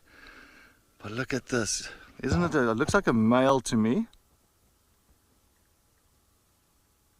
and you can see how it's puffing up that throat. This is a typical display showing it's agitated. Wow, what a beautiful snake. But yeah, I don't want to get bitten by them. They got back fangs. Typical like boomslang as well. Look at those stunning markings on the head as well as on the back area just behind the head, that black markings there. It looks like a male to me. I want to try and double check here, I might be wrong. But the venom, as I say, just like the boomslang, hemotoxins, and you don't want to get bitten by them. But to actually get bitten by a vine snake, it has to really kind of bite you on your digits, like your finger or your toes, because it's back fang. So the fangs are sitting right at the back of its mouth. Oh, that is amazing. What a find. Have you ever seen one, a vine snake? Yeah, in camp. Oh, that was a vine snake. Yeah. In camp there. Sometimes like here, Juma. I've never. Good man. I haven't seen one. This is the first one I've seen in like 10 years. Seriously, it's the first one I've seen in. I think the last time I saw one was at Arethusa. Yeah, the last time I've seen a vine snake. And spending most of the time in the trees, hence the name vine. It looks like a vine, so it almost looks like a branch. You can see now it's just watching us still, just keeping a close eyeball on us. Yeah, but I think it wants to. I want to see if it's going to cross it, because it was busy crossing when we saw it, and it went back there. So I think it wants to cross. So we're just going to keep very still. I don't see it flicking its tongue too much. But it's looking at us funny. That's funny. Wow. I mean, you can drive right past here, you won't even notice it. You'll think it's like a dead stick that is actually sticking out of the grass here. Well,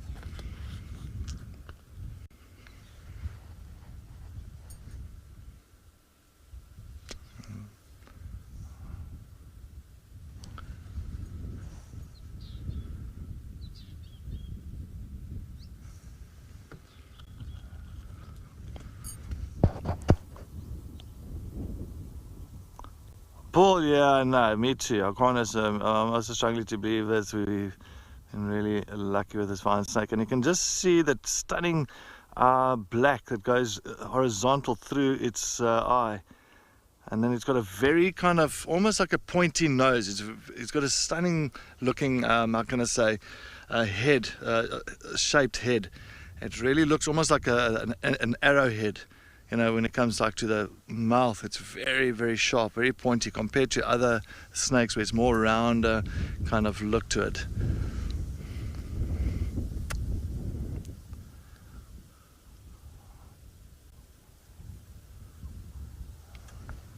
I'm just hoping it wants to come across here. I think it's got more of a fright than we did. I got such a fright that Wendy went right off the road. I just turned and I went right off the road. But well, that's to prevent driving over it.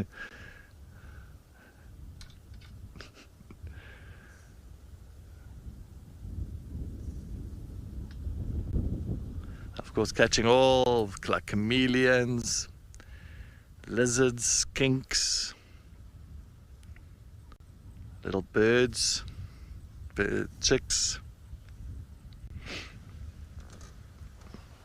Snoozy, yeah, well, as I said, I haven't seen one for such a long time, and I don't think I've ever seen one puffed up like that. It's amazing. As soon as it felt threatened. Africam brings the wild to you. Watch the big 5 at our waterhole cameras. Indulge your passion for birding with flamingos at Camphor's Dam and penguins at Stony Point. Need to unwind? Listen to the soothing sounds of Lisbon Falls or witness animals up close at Cat-Eye Pan. Imagine you're at the hide at Aldonio Lodge, gazing at elephants with the majestic Mount Kilimanjaro as your backdrop. Join us at Africam for an extraordinary wildlife adventure.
As well, a lot of the herbivorous animals do this. It helps with the digestive enzymes and the microorganisms required for good gut digestion and gut health.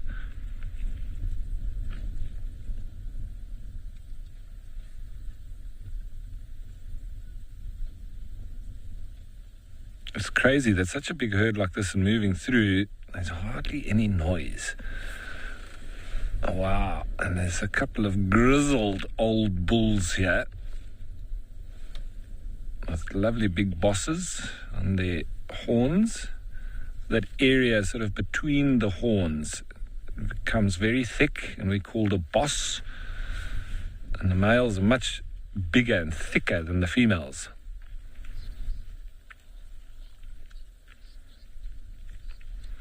Stacey, those grey ones are looking very special, aren't they? But that's the mud that they've been wallowing in. So they've obviously enjoyed a nice time in the mud spa. I think maybe earlier today. And it's hardened now and gone all crusty. And it does make them look rather special.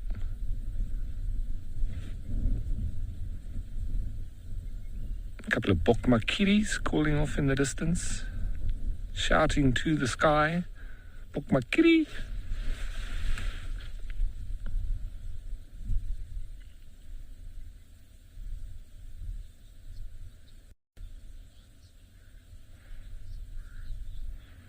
All right, so I think we're going to slowly move past these guys as they've moved off and see what else we can find. But it seems like Cedric is still with his slithery reptile.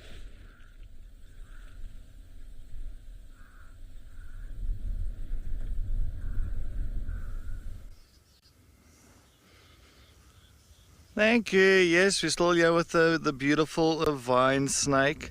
And some of you are asking what length do vine snakes get to? Well, a vine snake can get easy from about 1 meter to 1.5 meters. This one was quite long. This is about, I'd say, this is a fully grown one. And this is about, I'll say, close to about 1 meter long when it was there.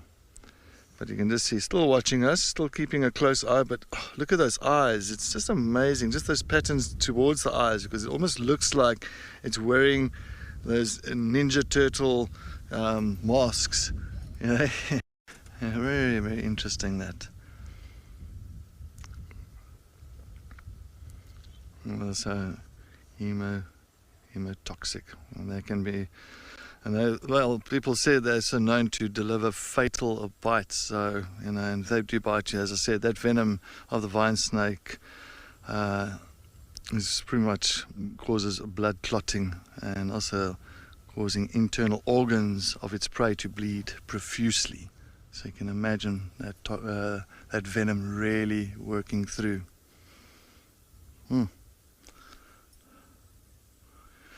Oh, Rocky! Everyone comes to me. I'll be the medical post for them.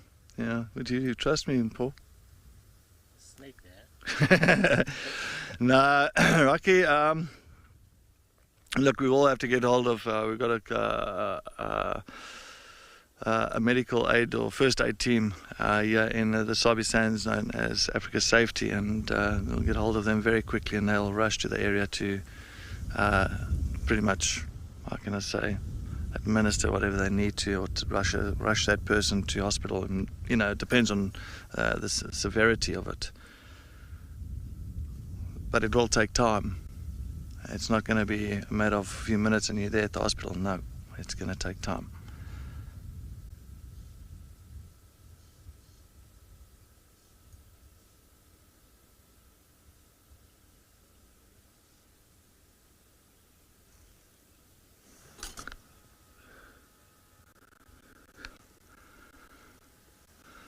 Sierra Delta, very angry expression on the face. They always look very angry. That's why I say it's got that beautiful black line that runs through the eye, and it's actually quite stunning.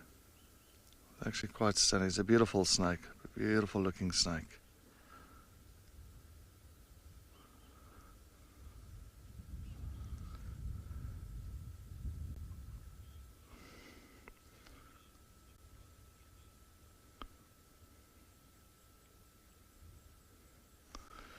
Liesel, you say this is freaking you out. You'll rather see an elephant go and do its business. Liesel, you know what? I always said, snakes are like, ooh, like a lot of people have that fear of snakes, and I agree. I mean, it's the same as me. I've got the fear of spiders. But snakes, to me, I love snakes. I think they are so fascinating. They're so important to the ecosystem. Very, very important. You know, if you got rats and mice running around at your house, well, you know, these are your pest control. You know, how can I say, animals. So this is what you need. These are the things that you need around the house. As long as they don't go in the house, that's the main thing. Going into the house is a different story. Trust me, I stayed in a place called Marloth Park in the southern side of Kruger, and well, we've had many Mozambique spitting cobra and puff adders coming into the house and around the house area. But you know, you just remove them. You know, but they do control the pests, all the rotta and mice that run around there. And Paul's always, and you know, funny, I always bump into snakes when I'm with him, Paul, and I don't know, there's something. I think Paul must go for a snake handling course. Man, I'll push you to that snake. Paul, I think you would enjoy it. Yeah. I think, Paul, it's time. No, and you know what? And it's a fantastic learning curve. It's wonderful to learn all about it. And eventually, once you finish that snake handling course, you're gonna love snakes. You would have been off the vehicle by now and like taking a selfie with a snake. No, thanks, eh? No, I don't think Paul would do that. No. But yeah, if you do yourself a favor, if you ever got an opportunity, do a snake handling course. It's very good. I did one many years ago, and it always helps a person. You just gain a little bit more confidence in having a snake close to you. Well, you don't want one right next to you, of course, but just, yeah, it does help.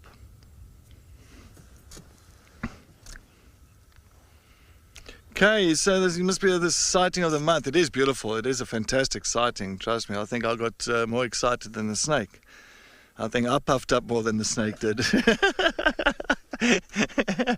And I'm not allowed to get excited, so I do apologize. You got a little bit excited a little bit earlier on. So I'll just, yeah. But it was exciting. It was one of those moments. But it's not moving. But it's amazing how this thing doesn't move. I think Jared thinks that this is fake. Jared, trust me, it's not. It's amazing. I mean, look at it. It's just watching an angry face watching us, and just, yeah. What camouflage, as I said once again. You can drive right past here, you won't even know that there's a meter snake that's in this grass. Are you going to do something? Ah. So Jared's saying it looks like the snake has put those bushveld rain frogs on a stick, because a bushveld rain frog looks always angry. It's like an angry frog. And yeah, it looks like a very angry snake, this. But he's not angry. If he is angry and he's feeling threatened, like in the beginning, all of a sudden that neck just kind of blows up, just kind of expands.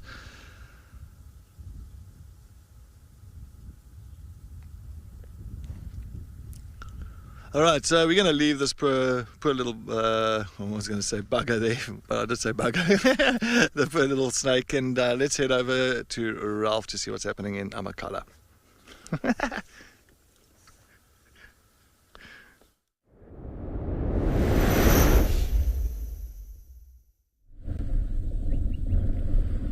Well, we've managed to find another couple of awesome animals down in the basin here.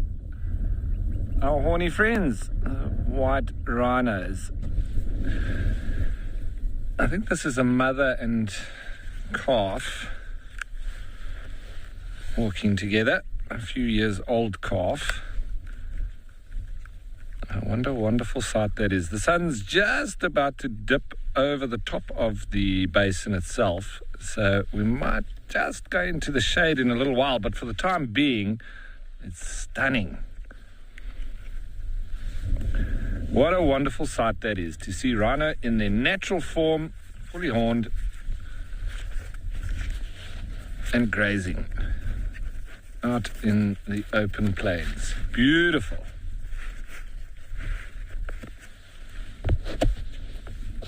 One of the only places in South Africa that you can see them like this. Beautiful.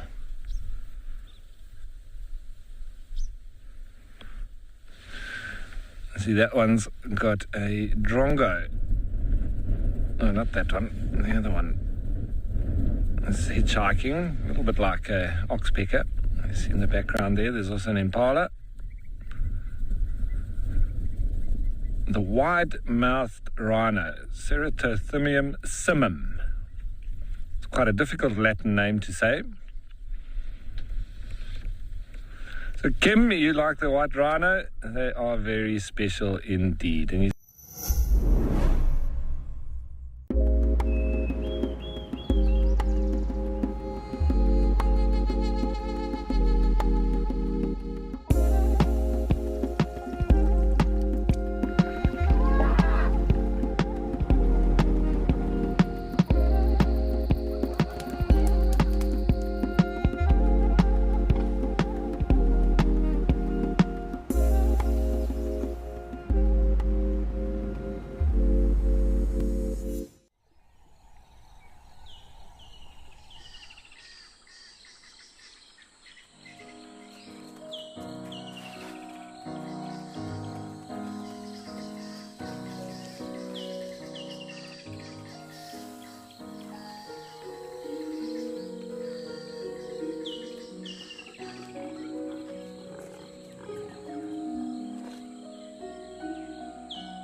nowhere to be right now. There's nothing that needs to be done.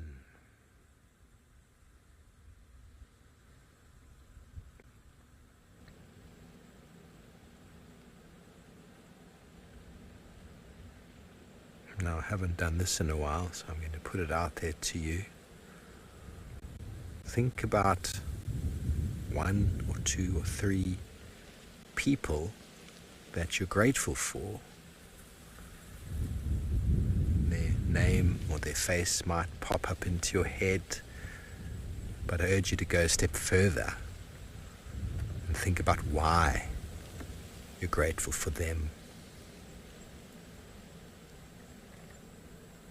It could be one thing, it could be a number of things, but not just specifically, I'm grateful for this person. Why are you grateful for them? And then thirdly, after this nice, beautiful, reflective moment, I urge you, if you're able to see them in the next few moments, go and speak to them and tell them that you're grateful for them and why. And if you aren't able to see them, I encourage you to send them a message.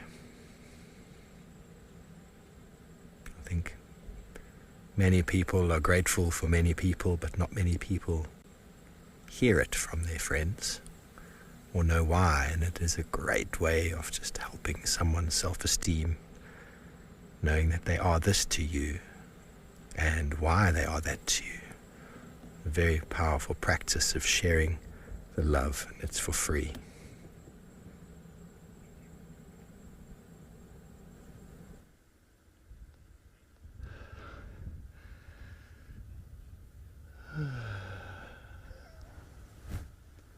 Thank you, Steve. Thank you so much. Very, very true. True story. True story. But we're also sitting here with the sunset. I think we are going to watch the sun go down now. So it's going to take about maybe, what do you think, Paul, 15 seconds? No, 20. Okay, 30 seconds. Before that sun has totally set behind the back end there. But what a wonderful day. Another Saturday. Another blessed day.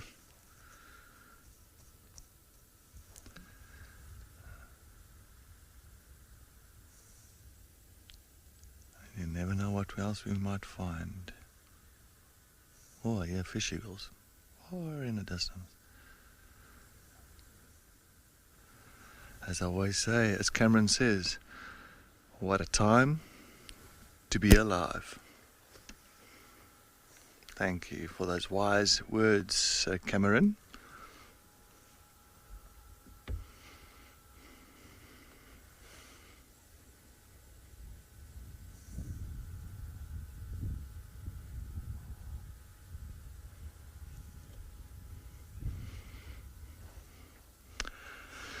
GLB, it is stunning. It's just, the colors are just phenomenal. It just bursts out like with all this lovely kind of maroons and pinks and purples and navy blue colors. Just, it is magnifique.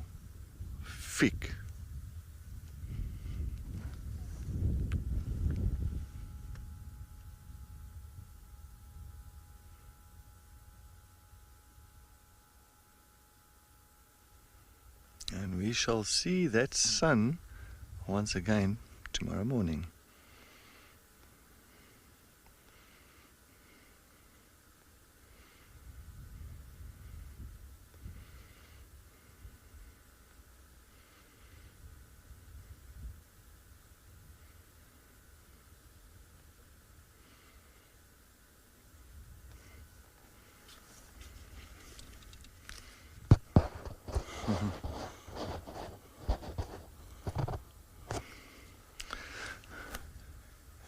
Sorry, sorry. So Nadine, you said my timing was a little bit off there. All right, thanks, Nadine. It wasn't off. It was just I just gave it a little bit of time. You know, it's just gave it time. All right, anyway, there it is. Yeah, let's move on. There goes the sun, and we shall see the sun once again tomorrow. So it's our time to move on, and we are going to head to the southern side of Djuma now. I'm actually on the southeastern corner of Djuma. I was just hoping, but still no tracks of Klilamba. That leopard is coming over into Torchwood. I don't know. Somewhere, maybe she's gone further. I've got a feeling she might have gone further west, maybe towards Treehouse Dam, maybe doing a little bit of the patrols. I mean, she's still got to patrol the territory. She's still got to go and scent mark, making sure that there's no other females coming into her area, which there is.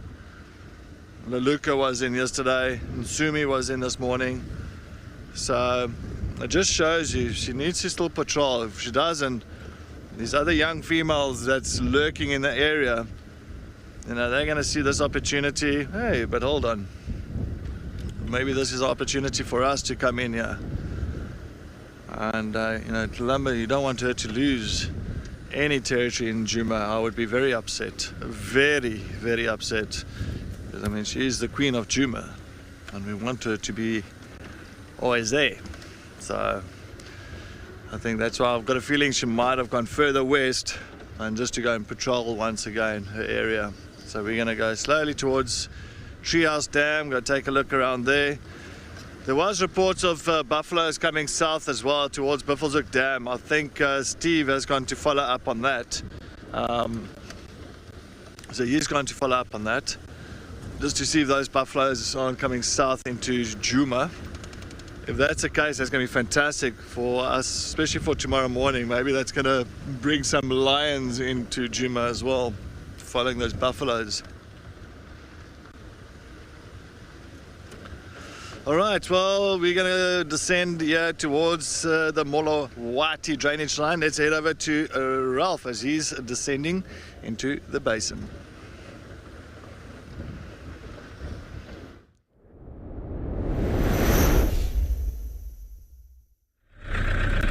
So we've done a full loop within the basin itself. You might just see a little bit of a glint of the sunset over there. We might actually get to see it once we're fully up and out of the basin itself. But it's always a lovely little jaunt coming in and going down there with all the wonderful plains game that we do see in the basin itself. But now we're heading up on the opposite side, so on the southern side where we came in on the northern side. Now we're on the southern side and heading back in a westerly direction onto the western side of the reserve and where those lions were. So we're going to go and see if those lions are still about. Unfortunately, like I mentioned earlier, the elephants have indeed gone into the valleys, and so have the cheetah. So there's no signal there for us, and so no point in going, and then you won't be able to see anything anyway. So I think we've been quite successful though with the buffalo and the rhinos, and now we'll go back and see what the kitty cats are up to, if they are indeed still there. They could have moved as well, who knows. But we'll always also listen out on the radio. And this road that we have just been driving on is called Dairy, and it's one of the entrances into the basin itself. It's obviously very steep, so there's only a couple of ways in and out of the basin.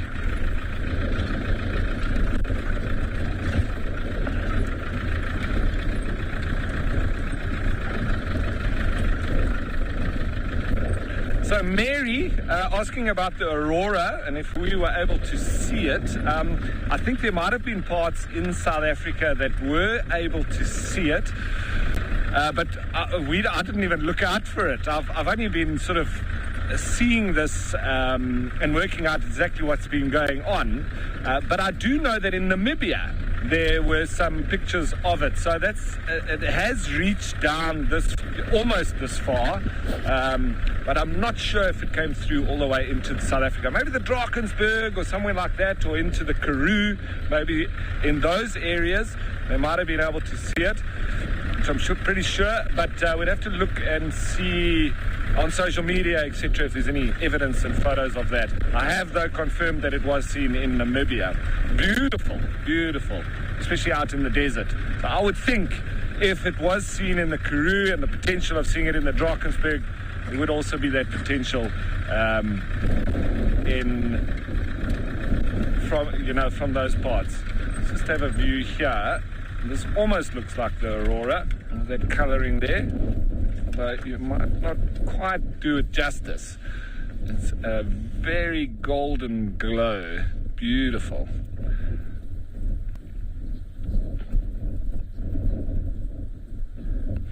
So leopard lover, if that's what heaven looks like, it does look beautiful indeed.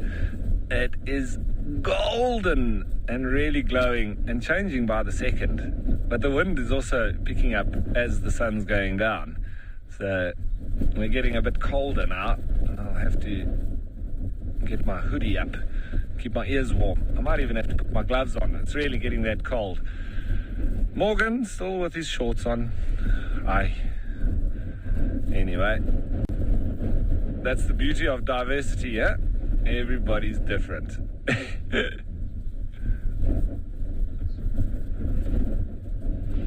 Vicky, so you're saying that people in Kuruman saw the aurora. So yeah, that's up in the Northern Cape, and I wonder if how far south it was actually able to be seen. I would think the Karoo,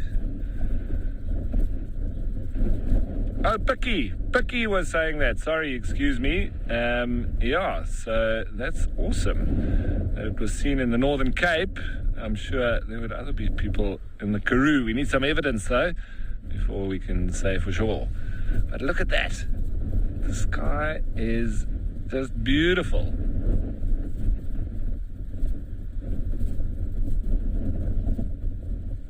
Not much bird calls around for now. I think it's just a bit too blustery. They're also, I think, trying to escape the cold. All right, so I'm heading for the kitties, and I'm hoping to find them. I'm also hoping the other naturalists are able to come or find some nocturnal animals. With that being said, off you go to Steve. Thanks, Ralph. Well, it would have been so special. I didn't even know we would have been able to see the aurora from the southern hemisphere yesterday. Seen some images on social media. It looks unreal. Well, here we go. The black-winged or the black-shouldered kite, almost stalling in midair. Its ability to sort of hover in the wind like that. Research has shown that this kite can actually see the thermal images of rodent urine, and it knows the fresh movement when a rodent has urinated freshly along these little paths, and they'll often sit quite high up in the sky, hovering over a spot, knowing that something fresh was there, and then as soon as there's movement, they just drop down. Probably the most common bird of prey on the African continent.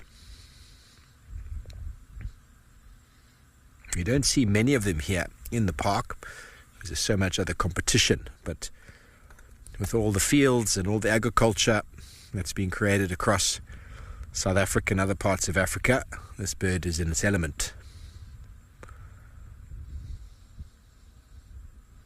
So it's just sitting there in one spot, bleeding the wind through its wings, allowing it to hover in one place as it looks down on some potential prey. And there you can see the flight is very agile.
funny man. But yeah, no, it's nice to have no aircon or heater. I can't do either one of those, so it's all right. I'll stick to my normal breeze from the air while we move along. I think it's always nice. All right, so a little bit earlier, sorry, my apologies on this. I think I missaid it completely, but so remember, hemotoxins is hemo is blood, and of course the venom, the toxins. So hemotoxins from the vine snake. But yeah, the blood, it doesn't cause blood clotting. Remember, it actually prevents blood clotting, and that's why you start bleeding. It actually causes blood. It actually causes the blood to become very thin, very, very, very thin. And you start bleeding through all your orifices, so your ears, your eyes, your nose, and as well as the blood is not thick enough for the heart to really pump the blood through the rest of the body, and eventually even your heart gives up because of that venom from the vine snake. So yeah, not a pleasant way to go. You can imagine that. Oh my word, I would die, of course. Yeah. All right, so we are here at a tree house dam, a beautiful setting here with Mr. Hippopotamus that is still far in the distance, lying in the inflow. He hasn't moved since the show started. Well, he did move, hey? Yeah. He did move, yeah. But then he went back again. A lot of tweets happening here behind us. Yes, here at Temple.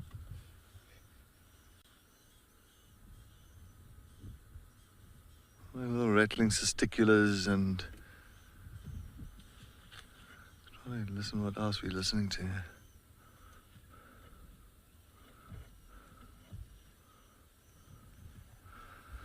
to. Soon, well, the other lodges did. I didn't go. I think at the end of the day, I was really focused on Tlalamba. Plus, we had also other fantastic sightings throughout the day. So, it was going to take a little bit of time to get through to those Nkuhumas, and if they were in the drainage line, and also signal issues. So, decided not going to that sighting this afternoon. But we'll take a look again tomorrow morning. And hopefully they come up north. Those buffaloes are coming south into Djuma from Buffelshoek.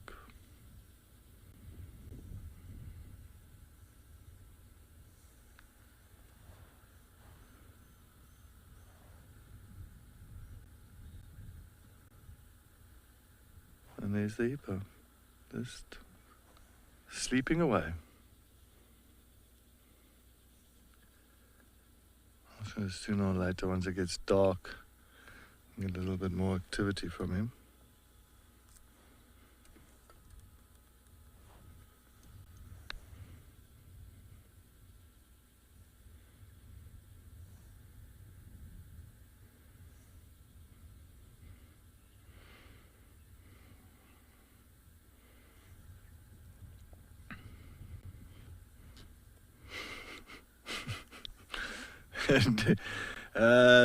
Dion, yeah, at night time, it's pretty much try and go out. I always say winter time is always a good time for aardvark, because you can really see further into the bush. It's easy for almost like tracking them in a way, but not really tracking, but at least there's not as much grass around during winter time. But yeah, if you're going to go out during the daytime, I say rather go at night, rather go when like midnight, be out for 10, 11, 12, 1, 2 o'clock, that time. That'll be your best times.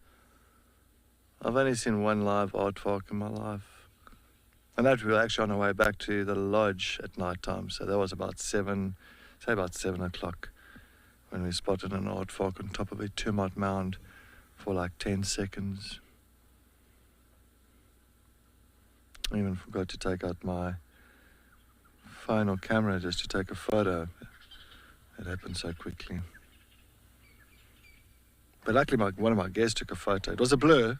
It was just a blur, but you could see it was an aardvark. You can still kind of make out that it was an aardvark. So at least when we got back to the lodge, people didn't believe us until my guests whipped out the photo. And of course, it was quite a blur, that photo. They still didn't believe us until we had to kind of really pinpoint where the head was and the ears and how that blur kind of made a aardvark. So that eventually they did believe us, of course. Yeah. All right, Paul, let's go look for that aardvark. Yes. You ready? All right. On y va, s'il vous plaît. Yes. Let's go. All right, I'm going to go a little bit further west. I might just jump onto Zoe's road. See if there's more than enough time for that. Yep. Zoe's it is.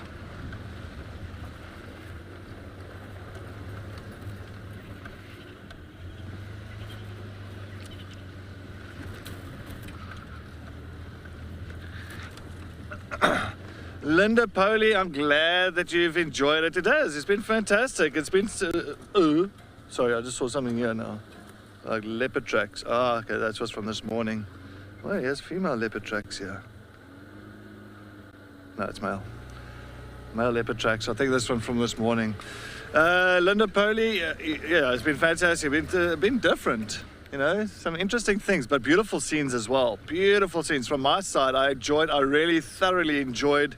I enjoyed the elephant and the giraffe together. That was nice. And of course the vine snake. That was nice as well. So yeah, there's a lot of interesting things this afternoon.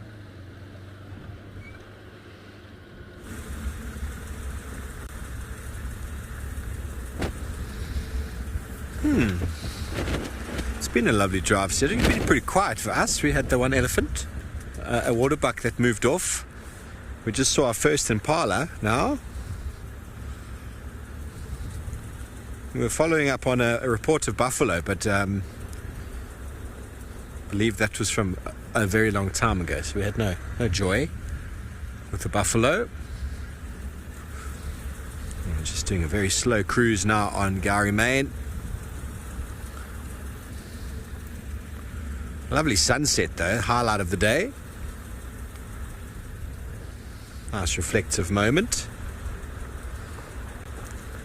Those of you who are watching, I hope you've sent your gratitude messages to those people out there in the world.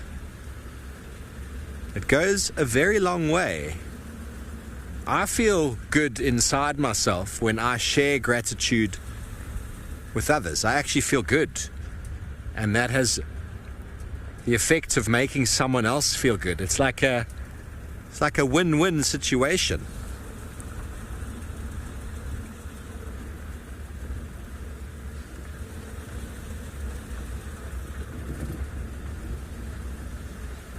Coming up with a few things every day that I'm grateful for.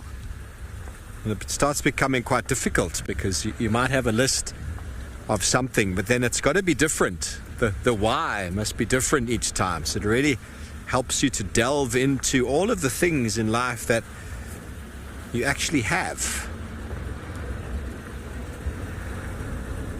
It's very powerful. I didn't get that, Jared. Did you hear that, Timpo? Ah, no, Panda? I heard Nara and then it broke up. Sorry, Jared.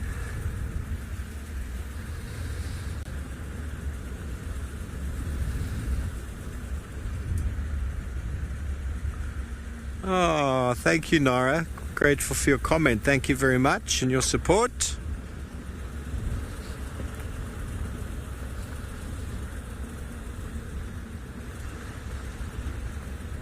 And like I said in that last segment, if you message someone and tell them you're grateful for them and why, it's free energy. Free energy. You get it back, they get it. Costs nothing. It's the opposite of resentment. Gratitude. Sometimes if you ever find yourself in life that things just aren't quite working out, and you start thinking that the world against you, think of all the things you have that you can be grateful for, and shift that positive bias to the positive, away from the negative. We can't be positive and negative at the same time. It doesn't work. It's very easy to be negative, very easy. But it doesn't pay. Positivity is key. Beautiful song that I like to play.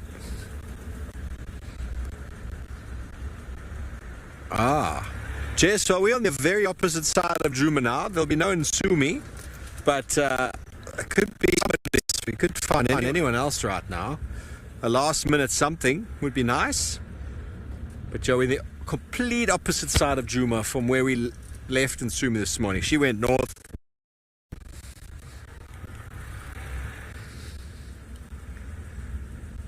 And we're now right on the south, coming in to Twin Dams itself from Gowrie, Maine.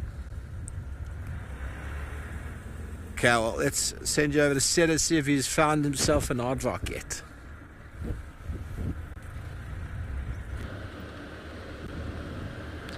Thanks, Steve. I'm pouring myself for some of the reason during the drive. There's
badly in the ear there, so I'm not gonna how can I say share that. No, it's just Nadine's just yeah, well, all right.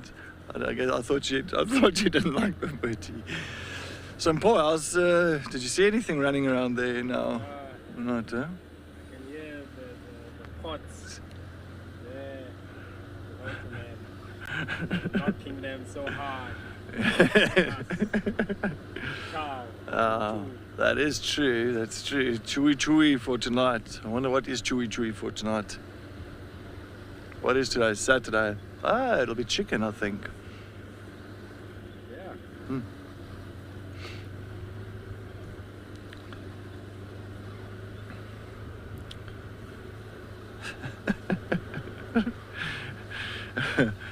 All right, so I'm going up Zoe, and let's go and take a look up here.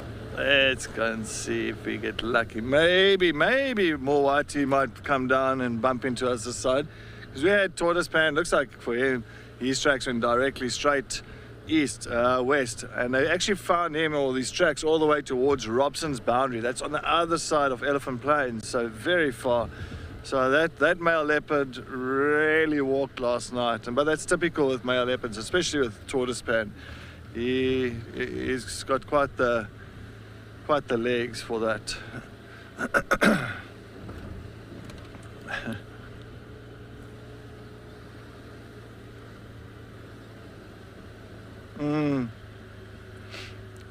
Cat, I also think so. I think it is a memory smile. But the funniest thing about it is that Paul said that earlier, like he picked up on that smell.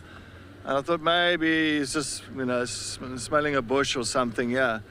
And then all of a sudden I picked up on the smell not too long before we went live. And I'm like, wow, that was quite a sweet, mincy, like mince pie smell. Very interesting.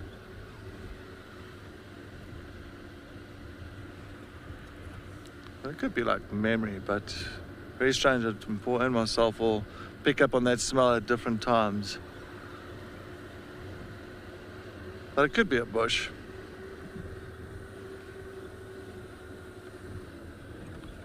Letting off some kind of scent.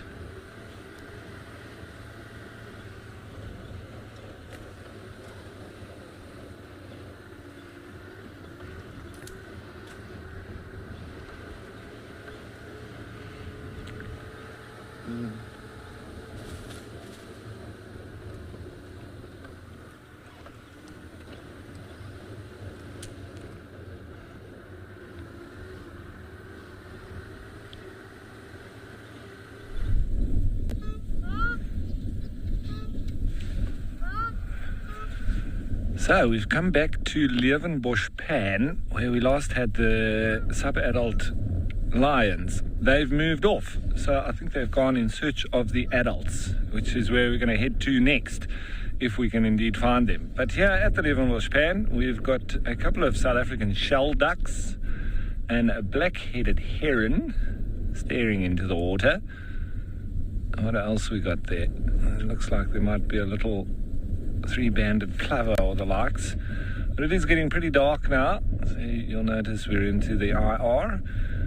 And that South African shell duck with a white head, that will be the female.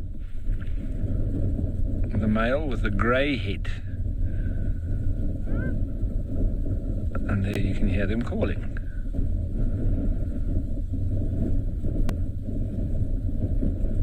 Now, the black-headed heron you don't always see in water. In fact, we see them more out on the open plains, looking for the likes of frogs and rodents. They eat lots of little mice. But here we see him in the unusual environment of the water. Whereas the grey heron is predominantly in the water. This guy's not so much of a fisherman as the grey heron is.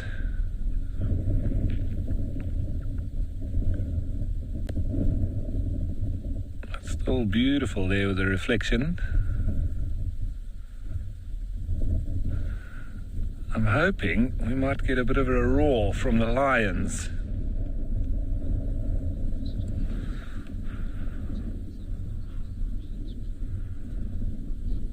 So Margot, all the water holes in Amakhala do have names. This is Leeuwenbush Pan. So a lot of the names sort of center around the old farm and the different farms. I think there's 10 different landowners here.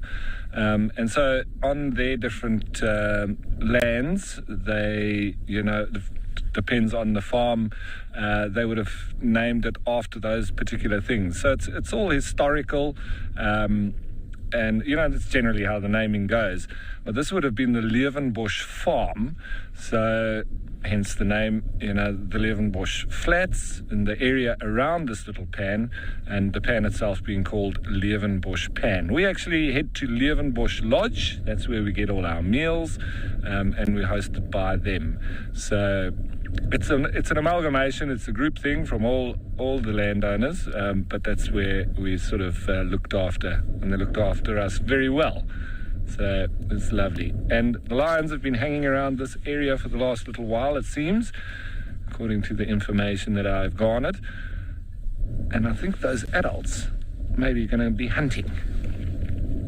But I'm hoping that they roar for us to call the sub-adults to them. Who knows, we might get a last-minute cat sighting.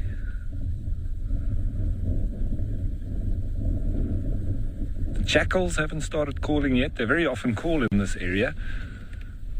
It's always one of my favorite sounds of the bush. Jackals, hyenas, lions, all those night sounds. And then, of course, the fiery-necked nightjars, got to be called in there as well.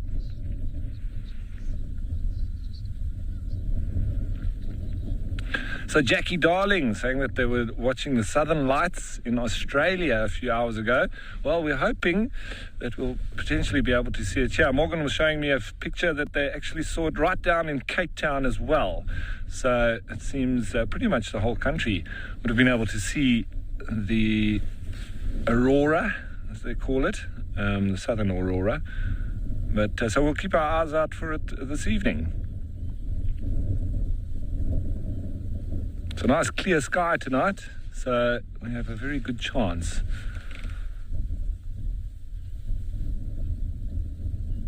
But all is still for now here at the Leeuwenbush Pan. If I was that black-headed heron, I wouldn't be standing in that cold water. It must be freezing. And of course we can hear the hardy-daws heading off to bed in their gangs.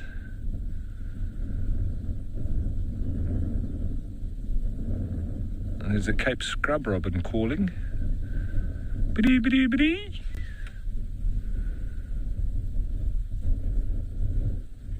I'm hoping that the wind drops a little bit later once that sun has disappeared and everything has calmed down.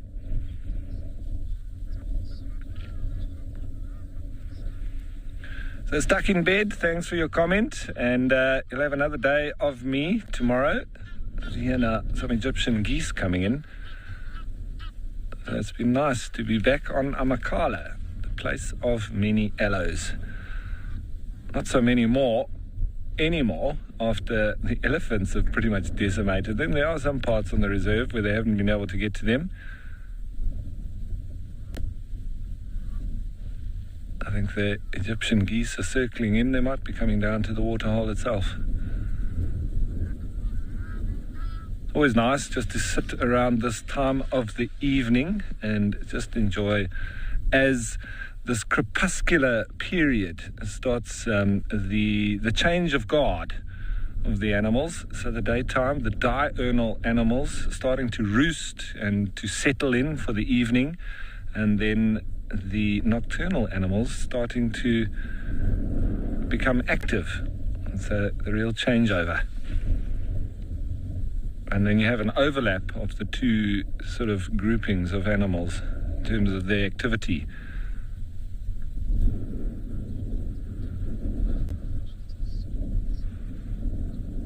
Now, Hannah, you're saying the reflections are very crisp.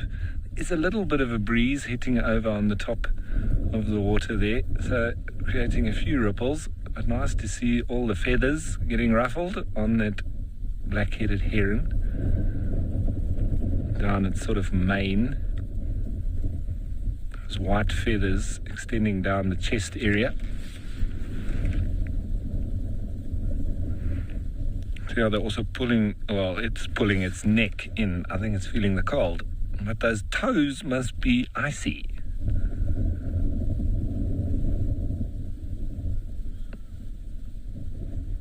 I sure as hell wouldn't be having my toes in there right now. still a bit of a golden glow, but the sun is well and truly set.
There's a frog.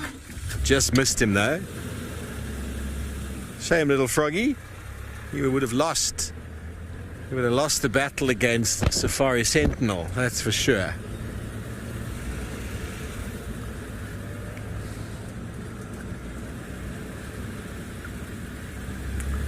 We've got eyes. Impala. Well, it's to be expected.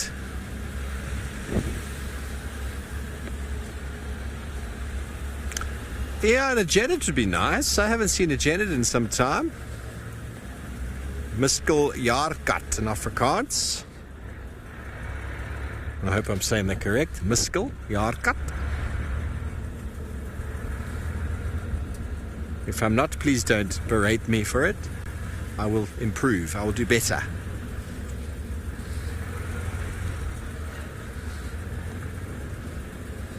Or was it tierboskat? I'm getting confused now. I'm sure it's a miskel jaarkat. So we come to the open area towards camp. Opportunity for a last minute leopard is coming up. And 3, 2, 1. Imagine that worked, hey? You'd all be amazed at my manifestation power. Oh, thanks, Nadine. Appreciate it.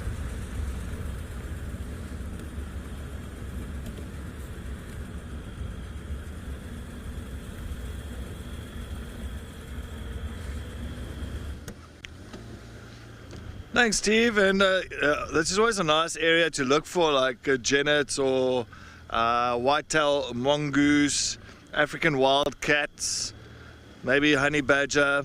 You know, in these big clearings like this, and we've seen it many a time here on this clearing just south of our camp.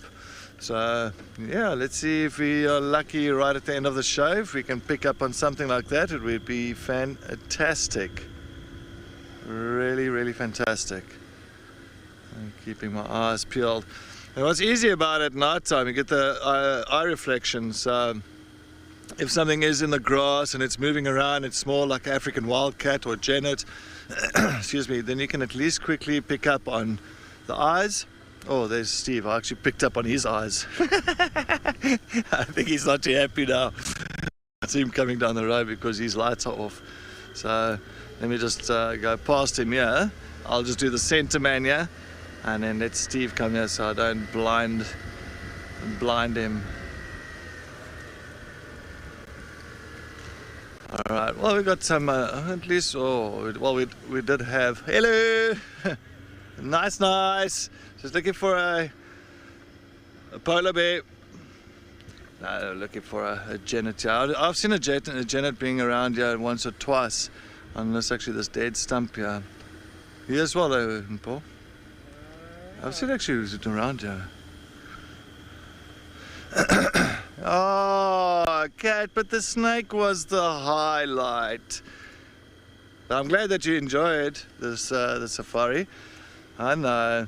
As I say, a lot of people do have the creepies for snakes, for spiders. I've got for spiders, you know. I do. I mean, as I said earlier, I do agree. If I spied on the TV, a little bit easier. But if I see a spider very close to me, I do get the grills, as they say. I don't know what they call it in Afrikaans, English. Grills, the goosebumps. Grills? What is grills in English? Jared, do you know? Grills. The heebie-jeebies. There we go. The heebie-jeebies. There we go, that's it. I got two spotted thickneys running along here on the ground. A little, looks like a female and a male spotted thickney that's deciding to trot along the road into the darkness. But yes, once again, thanks so much for all the comments and questions, everybody. Thank you so much for joining us on our sunset safari. It has been, that caught something nice. Had a nice little snack there. I'm sure that bird is making Paul very hungry. Well, not for the bird, but for what the bird ate there. But yes, please make sure that you do join us once again on our sunrise safari at 6 a.m. Central African time tomorrow morning. It is Sunday fun day tomorrow morning. And I'm holding thumbs, crossing fingers, toes, legs, everything, that we get some nice lion action coming over from the north into Djuma. So yes, but anyway, from the Wild Earth team, from Mpho and myself, have a wonderful evening further. Good night.